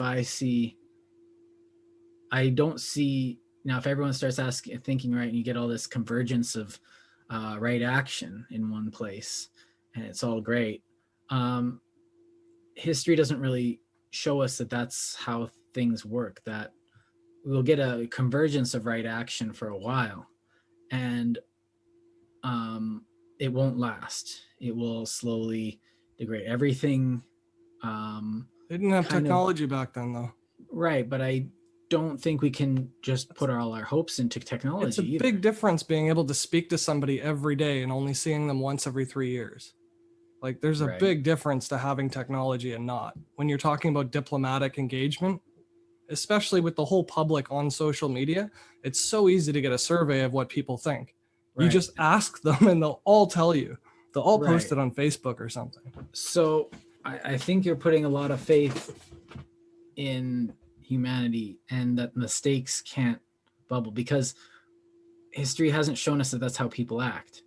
We still will be humans even with all this technology, and we're showing that nowadays because we have all these access to stuff and we're being swayed by sound bites instead of the actual media. We have the ability to go out and get it. If we're force fed it, then we get force fed propaganda. But I think you're talking in like 1980s generalities, though. Well, the difference now is we do have councils on drones because autonomous killing machines are universally abjectly but in the 1920s, they had councils on bombers. They were trying to outlaw bombers because they saw, well, you shouldn't be able to drop bombs from planes. That's illegal. Yeah, and they had the same conversation with Agent Orange and carpet bombing Vietnam. And it's happened over and over and over again because they didn't talk about it together. I'm not saying we're any different. Like, we've done leagues before and we've done international councils like dozens of times before in history. But they're once a year, though. It's different from being able to speak I'm saying like we've had online. We had internationals in the ancient world before that. We had they had to physically travel, though. That takes time. Right. This is instant. They can talk to 5 countries in one day. Right. Now they can screw up instantly too. Yeah, and they will screw up, but over time that irons out. That's how we got the progress we have today. The reason we have LCD screens and condenser microphones. I'm saying that if we don't tend to this progress, it's very easy, even if a lot of us are trying with all the right intentions, we could accidentally pave our way to hell. And that's why we need to be careful. And we can't just assume that technology and right action are going to save us.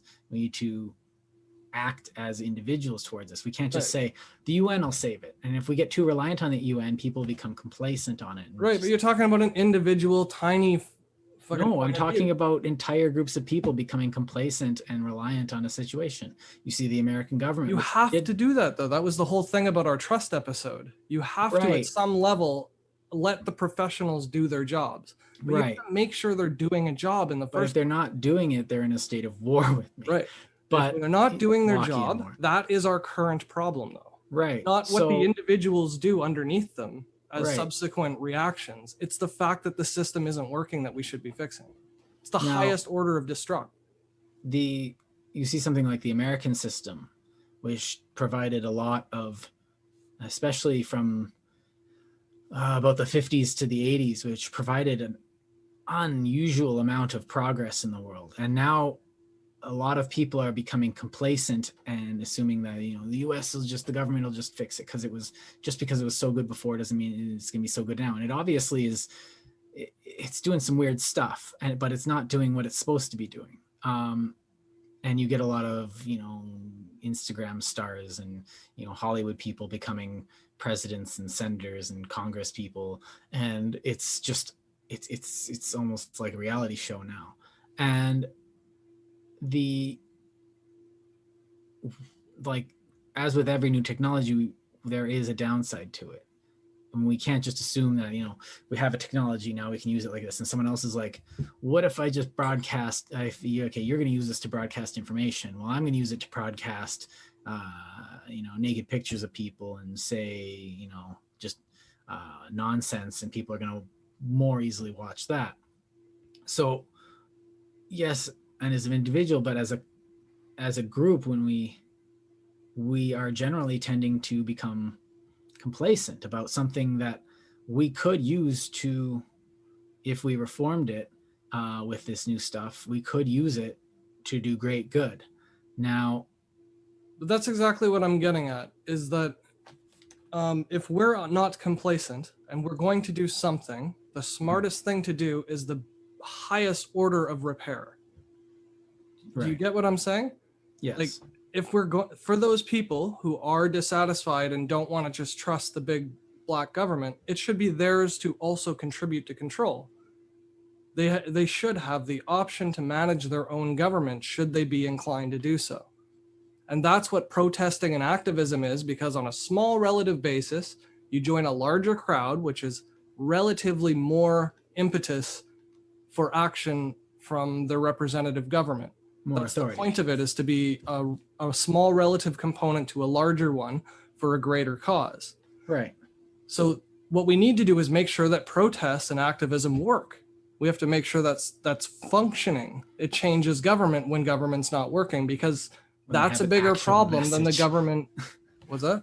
When they have an actual message. Yeah, when they have an actual message, not just to speak because they it's like that time of the month for them, and every 2 months they need to bring out a new thing to be pissed off about. Okay, that if you took that wrong, that could be. Oh yeah, I didn't. Did you intend that? I didn't mean it as menstruation. That wasn't. Okay. I'm saying that time of the month being like I have a scheduled ritual, routine frequency. Yeah, it's time for the Black Bloc demonstration. Yeah, like now we're going to be outraged about a pipeline. Now we're going to be outraged about carbon emissions. Now we're going to be outraged about taxes. Now we're going to be outraged. You know what I mean? Like, to me, a lot of this is the gray area itself within relativism. I find that a lot of the misuse of and weird justifications for utilitarian behavior, such as those in like Nazi Germany. It's like, this is for the greater good. It's like, oh boy, the greater good. All right, here we go. It's gonna be great. Who's greater good? That's the question. That's obvious in what I'm saying. But like, what I'm saying is that but what I'm saying is it's somebody that chooses. Who's greater good means it's somebody's idea of a greater good. Yeah, obviously, but like everyone's idea is someone's idea. But it's not an absolute truth, is what I'm saying. I'm articulating that over and over again. It's not absolute. It's an idea of a person. It's right, which is like yeah. What I'm saying is that this is all negotiated. Like I'm taking that as read. Yeah. Is that the where was I? Oh yeah. So you have this. We need to do that which causes the most good. It's a great sentiment. Honestly, it's caused a lot of good in our world. It's like, oh wait, so we should take a moment, think about what the good and the bad is instead of just being like, no, I'm just not going to do evil. It's like, do a little evil. Like I had to, when I was negotiating for my lease, I was generally acting, I wasn't being pleasant. And I got a better deal for me and my wife for my rent. Because we saw that, you know, we weren't paying market value. So we're like, okay, I want to pay a more fair wage for my rent. And it wasn't a pleasant thing to do. I had to do what relatively on one end of it could be, not could be, it was considered an evil action. I was tactically using evil in an attempt to get what I wanted. I was just being like, no. And I was just, no, I'm just being stubborn. I'm being belligerent, but, you know, not like willy-nilly. Now, that to me is a utilitarian. He's still getting rent. I am paying a fairer wage, in my opinion.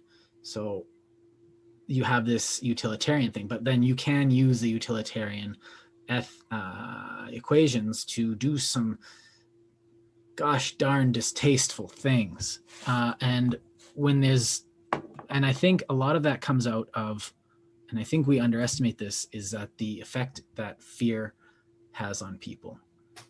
You make some pretty darn bad decisions when you're making a decision from a place of fear. And this is obvious, like I probably don't even have to get into it that much because it's just almost ad nauseum in our society, whereas you get, you know, we reference the Germans in World War II, where they played on the fears of the populace of some conspiracy or a bunch of different conspiracies, which we all know, we don't need to get into them. And we see that happening again in the States and in Canada. The Democrats are, you know, fear that the Republicans are the Nazis, and the Republicans are like, fear the foreigner, and you get this, and people are making bad decisions from a place of fear. So, and I don't think technology generally is going to waylay fears when you can just make them up in your head. You can make a nice good one if you aren't paying attention to what your brain's doing at night. But I think the factors that are influencing that decision making as well are worth paying attention to. So when fear enters a ethical or moral equation, it can turn that equation into what's the word I'm looking for? It can corrupt it in a way. It's intended usage. So you get a corrupted decision, which probably causes corruption. At the same time, you can rationalize some really darn distasteful things out of fear. Oh, well, that person's this color, or they're short. See, the thing about that is it's always the case that fear is dispelled by information. When a kid is scared of like a monster coming out of the closet, when they finally understand and realize and believe that there's no real monster in their closet, or like when they're scared when it's dark because they don't know what else is in the room. Right. Things like that are obvious examples of how that whole argument about people acting just on fear can't be resolved and how it's just human nature. If you teach them, that's all gone. Right. Nobody wants to be afraid. They much prefer knowledge. So even if they're like hesitant or resistant to being taught, even if you have to force feed it to them, they'll still be better off. Certain things, right. Not everything. No, they got those that are willfully blind. But like the cure is knowledge. If there's a gun lying around the house and you need it there, you can't put it away, and there's kids. The only way to protect your kids is to teach them about guns. Yes. You cannot just say it's a mystical thing, don't ever go near it or it'll zap your feet off and turn you into a slug. Like no amount of that will ever protect a kid from gun use unwanted if it's just sitting out in the middle of the room. then teaching them how to be responsible with it, how it's dangerous, how it functions, how to disarm it, how to check it. Like Right. knowledge is the cure for fear. But if I have a child that's, if I have a child that I see has some sort of disability, prone to certain behavioral swings, if I have a child with, what do they call it? Like something like Bipolar or something. bipolar disorder. Or mania. Yeah. I might even make it so that they don't even know where those things are. Yeah, but that's not the point of the thought experiment. No, I know, but I'm knowledge is thinking the that cure your for thought fear. experiment relies on people to have all their faculties together and not. It doesn't, every- though, because if they're in a situation where they're fearful and they can either choose to learn about something to not be afraid anymore, Mhm. or act on it and have it harm them in material ways or countable ways, measurable, like they will always go to knowledge. It might take them until they're facing their fears before they learn it, but as Mhm. long as the knowledge is always available to them, they'll never succumb to their fear because it's easier to know something. Right. Well, Respond. except for like fear. something irrational fears. I know a lot about spiders, but still give me the heebie-jeebies. Now, Yeah, but the that's- heebie-jeebies aren't going to cause you to react, right? yeah, they will. Blech. But like, but I mean, to other people, you're not going to that inflict or harm on like- other people as a response. yeah, I'll like need smashing device 2x4 smash. But like other people, yes, I still think it relies a lot on, because people also don't act rationally all the time. Usually. Usually, they don't. But even like the great us who pride ourselves on, rationality, we're probably just like 5% more rational than the mean. So But in our institutions, we should endeavor to be 100% rational, just like programming and computers. Nobody tries to inject some kind of computer bias so that your system crashes unexpectedly. You want it to just do its thing constantly and always work. And then every time you find a bug, you update it and patch it. That's what a government and a UN and an international assembly garbage in, should garbage do. out. So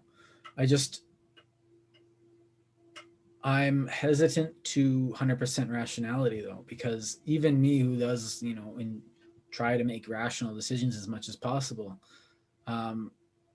some things cannot be quantified still. Like, But even things you can count can be irrational and rational at the same time. That's why we were talking about the morality side of relativity. right. Because there is no moral right for one person to send another person to die in a known slaughter.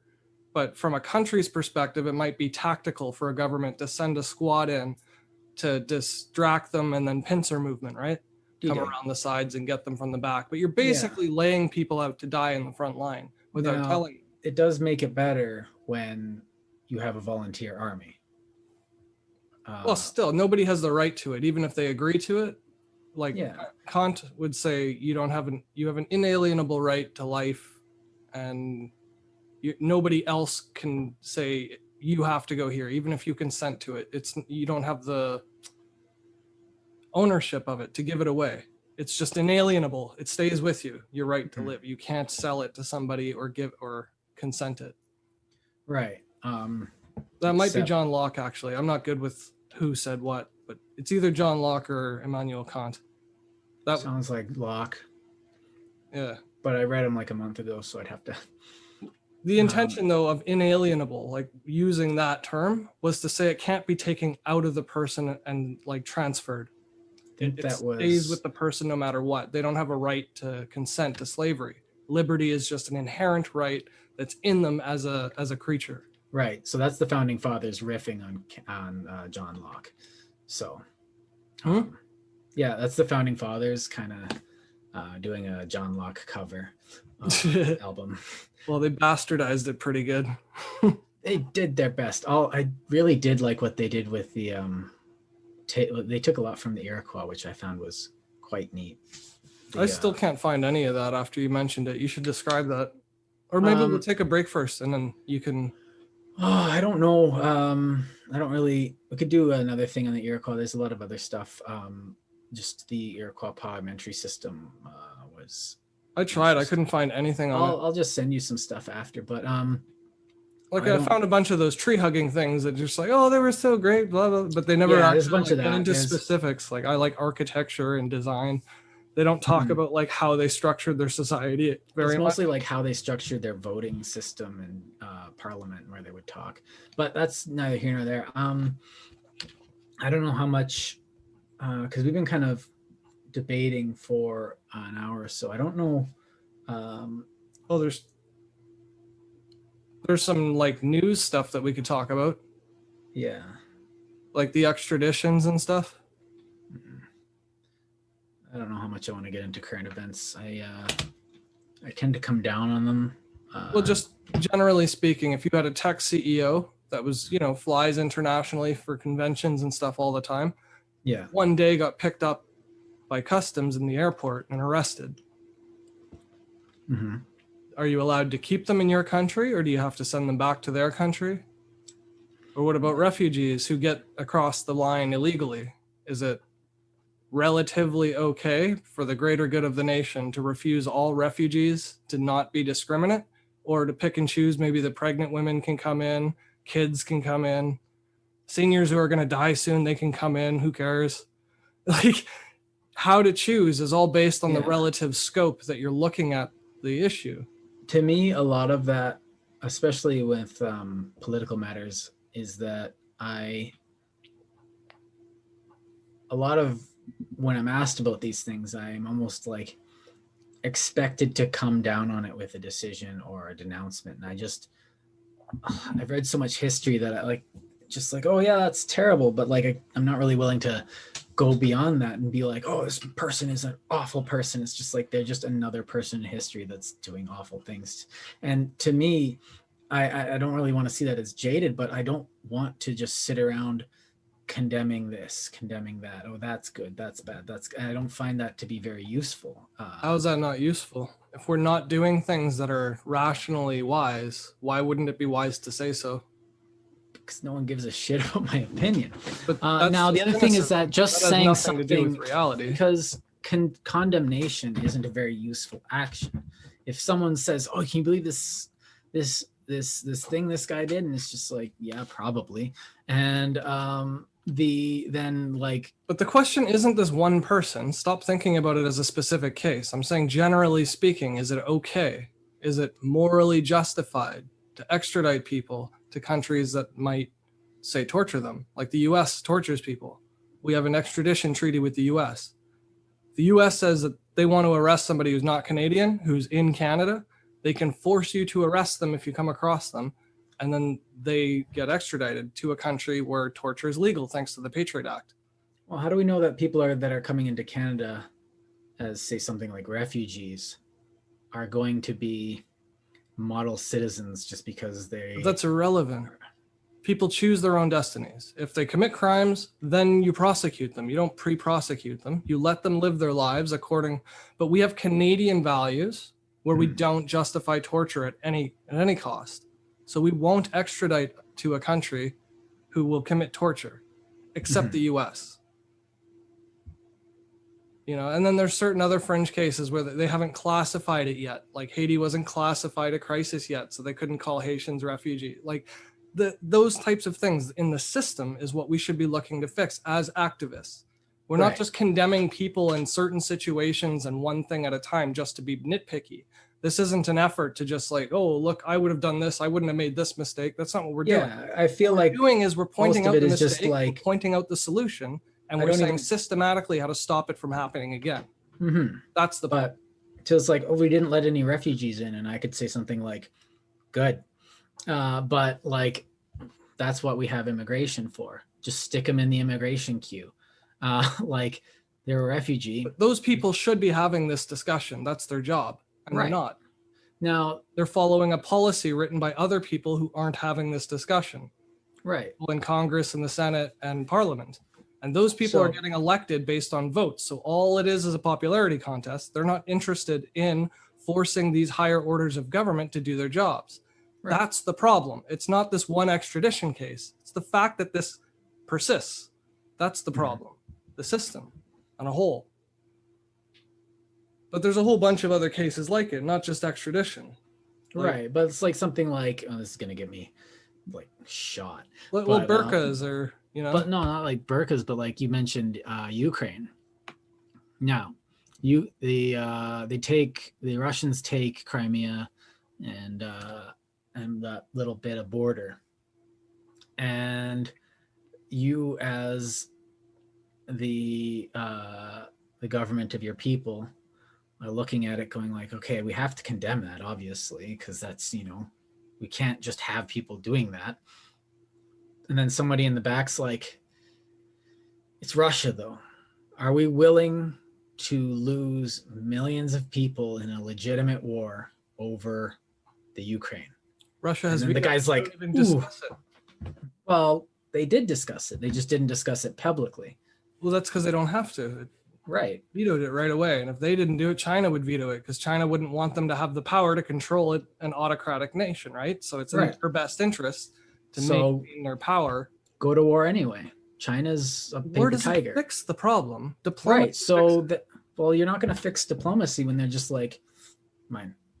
That's the point. You're not going to fix it when they don't do their job. So our focus should be on how to make that system do its job. How do you get the Russians to stop being like, how do you get Putin to stop being Putin? You don't have to. You can wait it out. That's the thing. From a larger perspective, when you think of the world as a whole and generations to follow, it's not about you fixing the world today so that tomorrow you get credit for it. Yeah. Establishing a passionate basis upon which everybody else events to tend to, just naturally, because it's better for the people. It'll just happen because that's what gravity is. Mm-hmm. Everything, like the reason technology is ubiquitous is because it's so cheap and easy to get silicon and to reproduce it. So even people who thought they'd never need technology, like a rice farmer in Tibet, they've got, weather maps. That's helpful. Yeah. Like knowing when a monsoon's coming or if it's coming is a good thing to know in Sudan. Or not Sudan, on the other side. What's on the other coast? I can't remember who relies on the monsoon, but one of those coastal African countries does. But anyway, the point is the system, though. You got to, you bring up instances to point out where there's a failure of a system, right? It's not just to sit there and berate people for not doing a good job. It's saying, why isn't this position fulfilling its purpose? Why is it still there? How do we make this more efficient, more effective, more inclusive? That's when you step back from our system, it is doing that. It's just sloppy as hell because we're people. But that's why we're better off today than we used to, is because that's sloppy, progressive change. And I think it would be disingenuous to say that it's not happening because, it's not happening the way we as an individual want it to happen, or it's going in a weird way. Or it might stop for a month or two because something. Or one step forward, two back, whatever. Yeah. And I think I do trust in the fact that, progress is slowly happening, but I am also not willing to take my eye off of it. But and it's the same thing with the government is we go to that trust issue. It's like, trust them, but don't blindly trust it. The thing is that when we look at these gray areas, we see that it is very complex, and we can hope, and I think that's the best we can do as individuals right now, that if we make the moral decision, it'll just end up. And I don't think there's really anything beyond that, because once we die, the hope that got us to that position and pushed us forward doesn't really matter anymore for us because we're dead. But it allowed others to do that. So the influence expands even after your death. Yeah. So I think, but at the same time, I don't need to know that, people are going to be better off after I die. I can have hope that they will, because I won't be able to know. Now, the other thing is that I can't have blind hope on that. I can't just assume that there will be some communist utopia and just, work towards that. And, because Yeah, that's the point of this discussion, is to not have a blind hope, though. Right. That's the vision that we're talking about, is fixing systems that we rely on. So if you trust the system and you're worried about the state of affairs, then you make sure that the system is constantly being upgraded and fixed and patched. Yeah. And if it stops, then you have a problem. And then you get a bunch of your buddies and you email bomb your MP with like, hey, what's going on? Which probably is actually more useful than going on and marching, because they probably pay more attention to their email box. Yeah, and all the people around you would be the people who are most interested in fixing the problem. They would be like the scholars, and you'd have a couple construction workers and people from all areas. Now Congress is 100, well, not 100%. It's close to like 80 or 90% university grads. And only 1/3 of people in the country get university degrees. Well, who else is going to employ... This is a representative democracy, but it's the exact opposite of representative. Who else is going to employ all those people with humanities degrees? Ooh. Yeah. Oh, that was... But you need common people when you're talking about laws that affect common people. You need common people in the discussion. They don't have to dominate it or be exactly matched word for word or ratio. Well, that's what they need to be there. Oh, excuse me. That's what the and I've been kind of thinking about this the last couple days, specifically for completely unrelated reasons, was the idea of a tribune. And I've been thinking about the Roman system quite a bit. Now, a tribune, for those that haven't dived into Roman history, it's a glorious story. That the tribune's position was a sacred position. There's always something in there. You're such a geek historian. Oh, it was riveting. There's parts of it that were riveting. I can't get into Cicero for some reason. I just can't. And he's like people's favorite. But my favorite too. Yeah, I've never been able to sit down and look at the Catalan conspiracy. The poetics of oration. I respect the guy as kind of a... He's like Churchill. Disturber. Anyway, go on. Yeah. You know what? Yeah. But at the same time, they had this thing called a tribune, and they had 10 of them originally. And they were the representatives of the plebs, plebs being the workers, essentially. So the plebs are the poor people. I don't really need to explain that.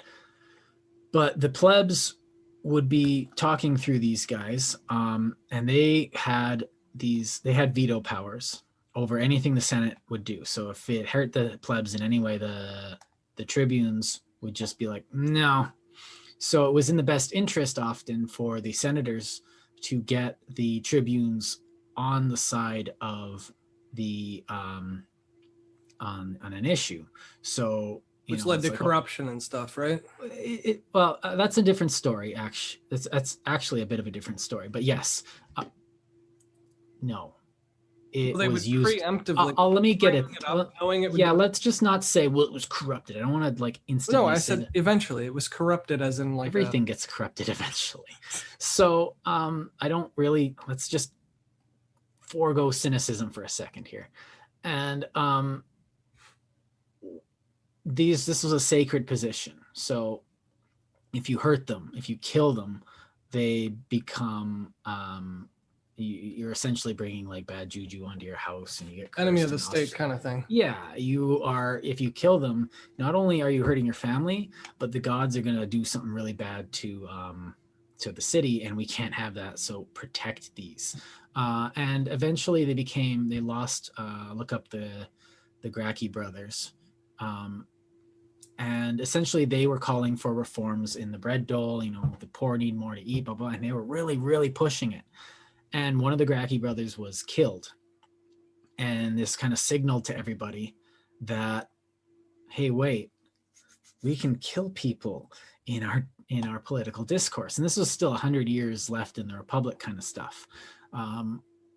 And it got significantly worse. So once you have this representative of the plebs, of the unfortunate, those without a voice, silenced, and the corruption, then it becomes corrupt, because once you can kill them, then it becomes, it's like, oh wait, we can do this. So senators stabbing senators, Sulla, going out and prescribing death to all his enemies, and it just fell apart, and it became, people started looking for a strongman. Now, the other thing that was interesting about their system was the idea of consuls. Now, part of what I don't like about the current system is that we have a single ruler over every nation, a prime minister, a president, a king, whatever.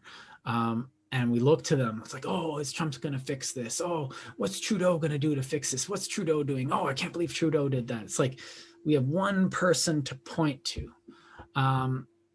Yes, we, air them out because politicians start to smell after a while. So we, say, 4 years and you're done, or you have to, try again. And I like the idea of the consul who, they're elected every year and they're not allowed to run again for 5 years until it was corrupted and say, oh no, I should be able to run again. That's a big problem in Africa right now. They're changing the constitutions and getting new positions of power because like Xi Jinping and Putin did it successfully. You get strongmen in Africa a lot too. Going like, well, why not? Why? But the UN was supposed to oppose that. A working UN would have prevented that type of thing from happening. We're talking about relative-wise, rather than fixing an instance of corruption that'll eventually warp, iron itself out. We should be focusing on fixing established regulation that creates. So if I put my Kissinger hat on, yeah, okay, I know what you're thinking. It's like, oh Jesus, he's going here. Yeah, you're wanting to kill me. But if I put my Kissinger hat, I'm not going to do the voice. I say something like, we gave up on Africa to avoid war with China. Now, he's kind of appeasing China before, but... modern Kissinger would be different. Yeah, I don't think modern Kissinger is very much different from old Kissinger, except for he's not as able to womanize quite as completely. But he's always been almost the one that understands China the most. And he kind of sees China as all talk and no, like they'll shell an empty patch of island just to show off, and they'll shell it for an entire month and just be like, yeah, we'll attack you, come and get us. And that's what their version of like, we'll puff out our muscles and then everyone will be afraid to hit us. Meanwhile, the rest of the world's like, they're gonna hit us. But they do it a lot because it's their like MO. And Kissinger's like, just kind of roll with it, and they'll just step down if you don't do anything. But then everyone in the West is like, no. But then we keep giving up ground then when we give up ground in Africa, then Africa becomes more partisan and it becomes more corrupt. The whole point is that the Africans have to be self-determining with these outside influences. So the UN can't do anything if it's completely partisan. Right, but what it should be, like, the prime ministers and presidents should be emblems. They should be avatars of the party. When people speak of the individual, they should be speaking of the party, the group of people who are standing behind the prime minister. Right. That's essentially what our founding principles are as a country. Now, I kind of stand behind a bunch of them on different issues, which is what makes it so complicated. And it's expected that not everybody's going to agree with it, but we have a system of like parliament to discuss it, and courts, and a free press, and we have freedom of speech and expression, and like they're deeming basic needs like internet is now considered a necessity. What do they call it? A public good. It's a public good. I will not call we produce more hydroelectric power, for instance, in Manitoba. We produce more than we need, so we sell it, right? And we get cheap electricity here in Winnipeg for everybody. It's affordable, whereas in some places people can't afford electricity. Namely, like the projects in the States, there are tons of people without power down there. Build fusion reactors. Or like I said, like 80% Uganda. But what I wanted to get at though is like, it's the way they go about politicking is wrong. That's again, when you look at a low system, you might say like, oh, they shouldn't be rallying these people and like doing this thing on camera. You shouldn't have said that, or this scandal. That's not the problem. They're nitpicking. The problem is they're having ads that are meant like designed by psychology majors to manipulate people to believe what they believe in. They're hyping people up. They're making them angry. They're pressing their emotional sensors and trying to get clickbait out of news propaganda and ad hominem. That's all it is. Yeah, that's a systemic problem that we're not focusing on because we're pointing out individual articles, individual ads, individual people's campaigns. That's not the problem. The problem is that the system enables that, and not only enables it but rewards it. Like anybody interested in fixing that small problem should step back and look at the bigger problem and fix that. Right. Now, is that a lot of what happens over the course of history is a lot of, as kind of Matt Ridley put it when he was talking about genetics, was the Red Queen problem, where we're always playing catch up as to technology, as to the things that are going on around us, as to even culture and stuff like that. And we're having to adapt. And generally things have been adapting well in the last 200 years. But recently it's been a little odder than usual because we have had some strange new technologies in where we're talking about the answers, but like it's going to be about, it almost seems like it's going to be like 20 years of society's constant conversation to figure out what the right thing to do is. And what's 20 years and 500? Like, well, that's not obviously, but that's what I'm saying. We should start though if we know well. We have started. We just do it as a matter of course. Like people just being like everyone talking about like, what is this thing we're using on YouTube? Like what is this? And we're all kind of arguing and like we're talking and there's millions of conversations happening at once, and eventually over time a conclusion will come together and everyone will be like, and someone will write something where they'll be like, okay, this is kind of what I'm seeing.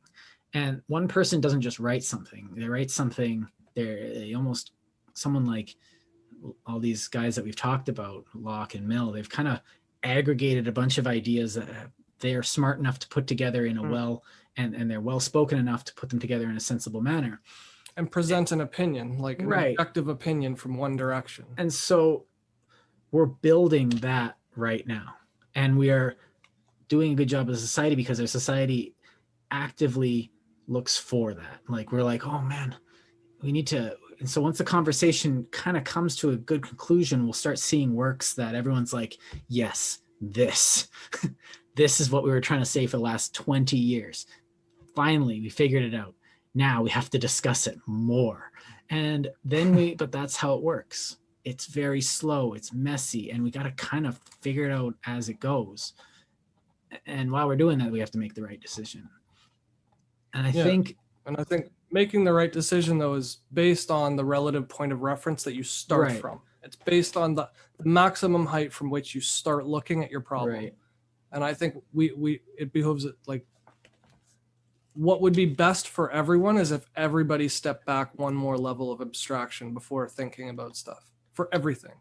Right down to like how they raise their kids and whether or not they want to game the system for free parking across like down the street during an event. Like every little way that you game the system with coupons, and what you're doing is extracting benefit from society for personal gain that you can afford not to lose. Whereas some people live off of like food stamps and stuff. They could really, really use that extra food that you're getting, not you, but the person. Oh, yeah, definitely me, because I game the system all the time. Like, yeah, and to me, if I can afford to pay full price for like a movie or a game that I really liked and spent a lot of, you buy it because that's what you do. You show appreciation to the developers and the people who created it, and you show the market that you want them to make more of it by paying a fair price. Yeah. Every time you get a discount on something, it's like less than the value to make it, like Amazon does. You're creating garbage.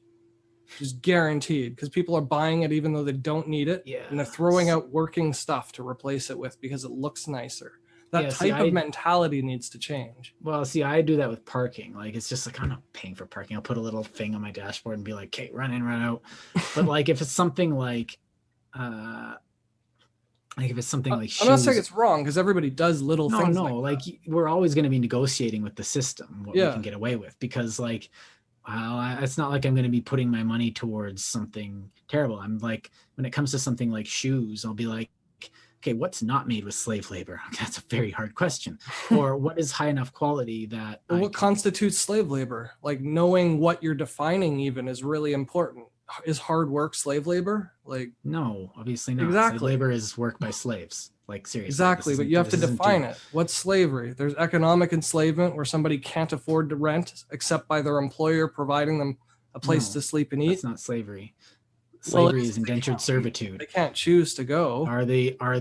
Is anywhere in the workflow someone has a choice to leave their job? But they can't. They got nowhere to go. If they want their food and housing needs satisfied, they must stay at this employer at this particular spot with this particular furniture. Like they're not allowed to do anything else because without the job, they're dead in 2 days. That's coercion. That defines slavery. But it's a different gradient of slavery. You know what I mean? It's not like cracking a whip and making them run around naked and you know what I mean? Well, so there's slave labor. Slavery is slavery. Slave labor. Like those sweatshops that make shoes.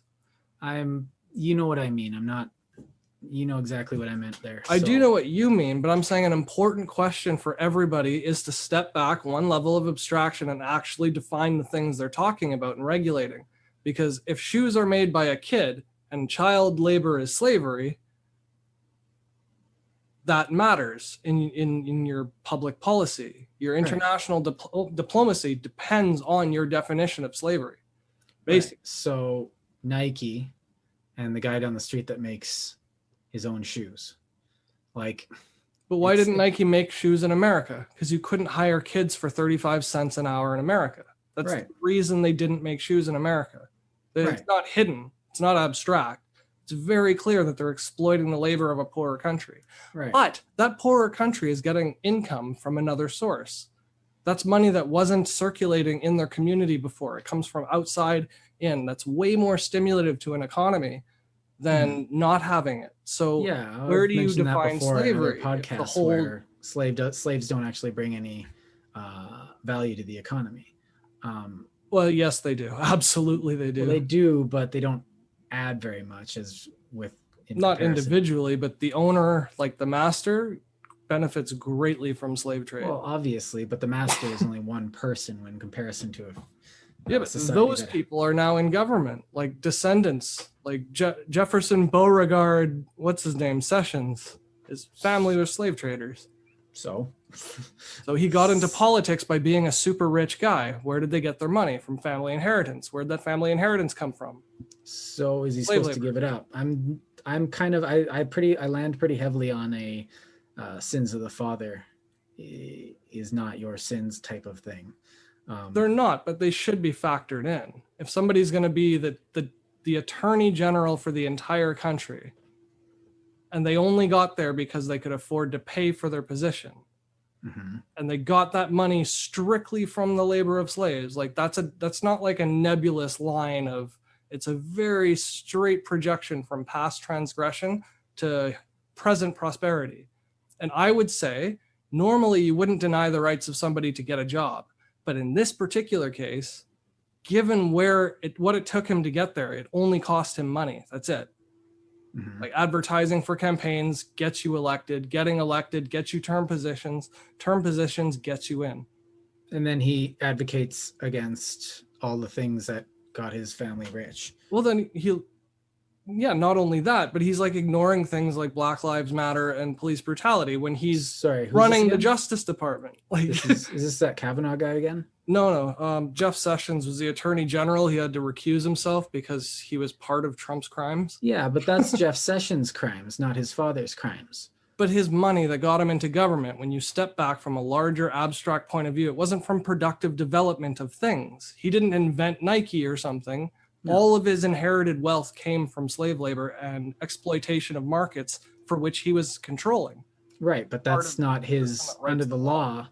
Like, if someone gives him that money, we can't assume that he's going to do evil with it. Just like if we let refugees in, we can't assume that because they're refugees, they're going to do evil. So we can't build a system that's resilient to it, though. You don't dictate case by case. You make a system that works well enough that you don't have to. Right. So we're just supposed to get rid of that value created by slaves? Well, I'm not saying he shouldn't have got the job where he's at. What I'm saying is there's a direct relation to it that's not even close to, and before you start making policy decisions based on words, you have to define your words. What is slavery? What is gain? What is profit? Right. What's personal benefit? What's corruption? What's a gift? What's a donation? Right. Some of if these you're are gonna tax self-evident these though. things and Like make some of rules, you these have we to know can what they take are. as read. Because a lot of now my problem with all this is that yes, we can spend all our time defining terms. But we can also spend all of our time defining terms. We and should, just, even if it takes 100 years. yes, then but you no, fix the problem. we have to at some point make an action, because defining terms is not action in my experience. No, but once it's done, it leads to it's never competent action. No, defining terms can never be done. And because once you define your terms, you have to take them as read. And then now we have to define our terms again because language has changed. At some point, you have to play with imprecise terms. But in the process, though, there's a system that churns that out. And while that's happening, you concurrently churn out the exacting of those decisions. Right. It is entirely possible. It'll never be perfectly current because individuals are different. But if the system works, you can just plug it into the system where it belongs. It is like international affairs or whatever, like internal police reporting, right? Investigators, what do they call those? Internal affairs. Internal affairs, yeah, okay. So when they're investigating a police misconduct report, you want them to be impartial. You want them to be two separate systems churning. One that enforces law, the police, and have that work with sergeants and generals and whatever. And then the watchers of the watchers. Yeah, and then you have a separate, what we're not doing though is we're breaking down the system actively, currently, with our votes and with our speech and the things we record and don't talk about on YouTube. Fixing the system is the problem. We're not fixing the system. We're just whining. People are making noise about the instances of the system failing. We should be talking about why the system isn't working without us looking. Like now, it should just work. My thought to that is that that as an individual in society, some of us specialize for pointing it out. Some of us specialize for, looking at individual stuff. Not all of us are going to be able to do the same, or even will want to do the same. No, but I expect it from journalists. Yes, journalists. From journalists. See, that's the thing. Journalists are that's what I mean by people that are So journalists are those people. But we're destroying their entire institution too. Like the reason why they're putting out clickbait and we're accepting Twitter as a viable we're thing making that happens. Zuckerberg super rich and we're making the free press really poor. That's a systemic problem. Yeah. They're going to act like Facebook just to try and stay alive and compete. Well, that's retarded. They're news. They're journalists. They're not exciting. It's supposed to be boring information. Impartial. Me, my first thought is that please, people, stop paying attention to people like that and let those newspapers that do that die. And that's, again, I have I have sympathy for individuals. I do not have sympathy for companies. If the company dies, it's like, RIP. C'est la vie. Yeah, like that's life. It wasn't an alive thing. Well, what about the people that are laid off? They have experience working at that place. They can get new jobs. Like these are people. It's like, why did we bail out the 2008 guys? It's like, well, it's just these people, a bunch of people would have gone out of work. It's like they work in finance. If they can get those shitty jobs or those corrupt jobs, they can get new ones. The numbers. They paid themselves bonuses out of that money. Yeah. From tax money to bonuses and then write-offs because it's income from stock options and shit, not like earned income. So they get less taxes and more money paid for by taxpayers, and then they walk away. Like that shouldn't even be possible in a functioning system. Every step of that chain should have broken that. And instead, especially in a functioning capitalist system where let them die is part of their credo. But it's worse though. They actually put them in charge of the treasury after that happened. Like the Goldman Sachs guy, Steve Mnuchin, who caused the financial crisis, is running the treasury. That is insane. Absolutely bollocks insane. And we're talking about race instead of that. It's like, and race has become an issue instead of that. It's almost like that's our bread That's and what I mean. circus. It just blows my mind when you could have been talking about this when Tupac was alive. And you just chose not to. We were, yeah, and it's interesting because, and I fear that, my fear is that like we like to, we go into the gray area to find but I don't like to live there because it is a cynical and miserable place. But I go in there. Enjoy it though.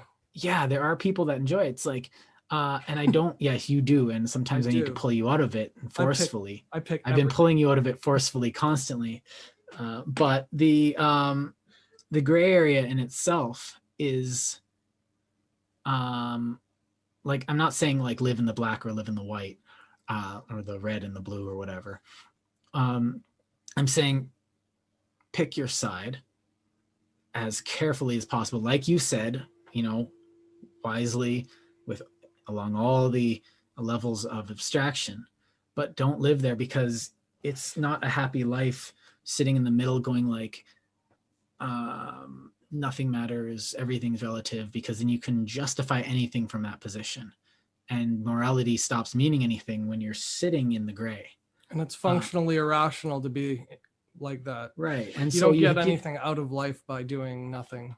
Now, I've talked a lot with these agents of chaos that I keep mentioning. Now, it sounds really cool, but they're just people that go around and want to, break shit. And I remember being young and stupid and wanting to just break shit. I remember paying restitution for breaking shit.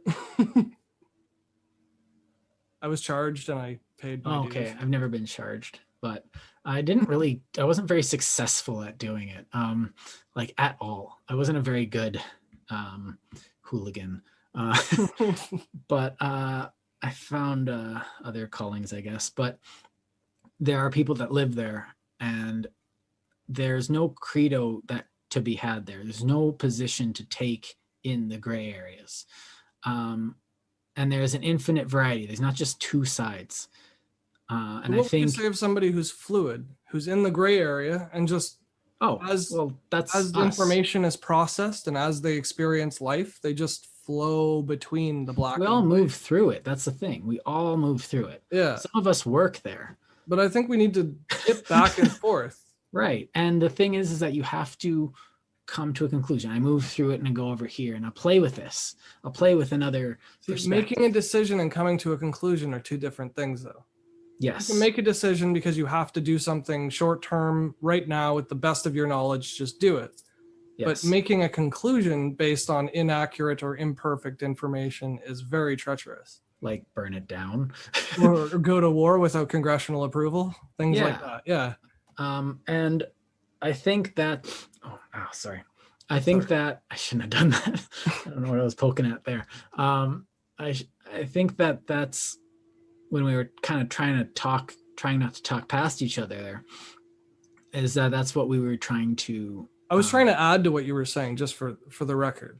Yeah. I was trying to show the juxtaposition as you spoke, like of one side and this side, to point out the relative basis between the points. And that's why I think we were talking past each other instead of talking at each other, because I don't think we talk past each other. Past, I mean, like we're trying to get to each other, but then we're like, oh no, let's get back. And so it's not a bad thing. It's just like, oh, I kind of overshot that.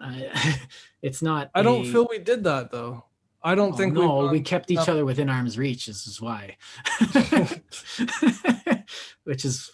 I don't think we're speaking enough. We're putting enough emphasis, I should say, on the capacity of like what we're capable of as human beings. I keep saying like, because it's not common, because it's not today, you just assume it'll never happen or it's so far away. You assume, like, not you, but I mean, the other side of this argument would have to assume that things are going to stay the way they are for a long time to not do anything about the systems in place. Right. What I'm suggesting is our systems could be fixed very quickly thanks to technology and communication devices that we never had before. So using history as an example for how long it takes to develop a country is immaterial in this case. Mm-hmm. I don't think it applies at all, and because you have so much to. And it would take constant maintenance. I try to ride the line between abject cynicism, which I find distasteful, and pie in the sky optimism, which I find to be irrational. And I find hope is a better place. Tentative optimism is what I kind of like to sit in, because yes, we can build a better society. And I feel like a lot of people are taking, say, an approach that is almost too cynical, like, oh, well, nothing matters. I don't even care. Everything's terrible. Everything's corrupt. It's like, Or it's yes, too but complicated. I'll never understand. yes. Yeah. Or it's like, or they take the overly optimistic one and be like, well, if we just burn it all down, then we can just live happily in the ashes. It's like, wait, what? Yeah. Or and then you just build another rickety ship that's even smaller than free market utopia. It's like, no, that's not quite right either. But at this, or the well, we talked a lot about that in the extremism episode, eh? Yeah, balance is always, or moderation is always the better path. But I think today's lesson is almost, when you're in the gray area, don't just assume the worst. Try, like, play for the best, prepare for the worst, and give it some thought. And I would say the focus is, when you give it thought, think higher. There's always a higher order of abstraction you can look at a problem from. And that's always the better place to start thinking about a problem solution. It's from the highest possible vantage point. You may not shoot for, it's like, if you try for perfection, you're never going to reach perfection. But you're always like shooting for the stars. But from a trader's perspective, what you're still doing going is to get higher than you would have had you just shot for the roof. This, I think, is what you want to. You want to work with momentum, though. Oh, momentum is key. Yeah. As someone who's actually succeeded at things in life, oh boy, you got to use momentum properly. And as somebody who's had to struggle for every success, I can also concur. It definitely takes a lot of grease. How can I use this success? Where do I go next? It's so easy to just, and then, like, it's so easy to just be like, why don't I have a job? I succeeded. Now someone give me a job. It's like, no, keep pushing. What I'm saying, though, is relative to society and the bigger questions. The momentum would be the spirited activism, not just the hokey pokey doing it for myself, but like the people who are writing proposals to change government systems. Those people should be hailed and regaled. We should be venerating the people making noise for no reason, just because they're distracting from actually fixing problems.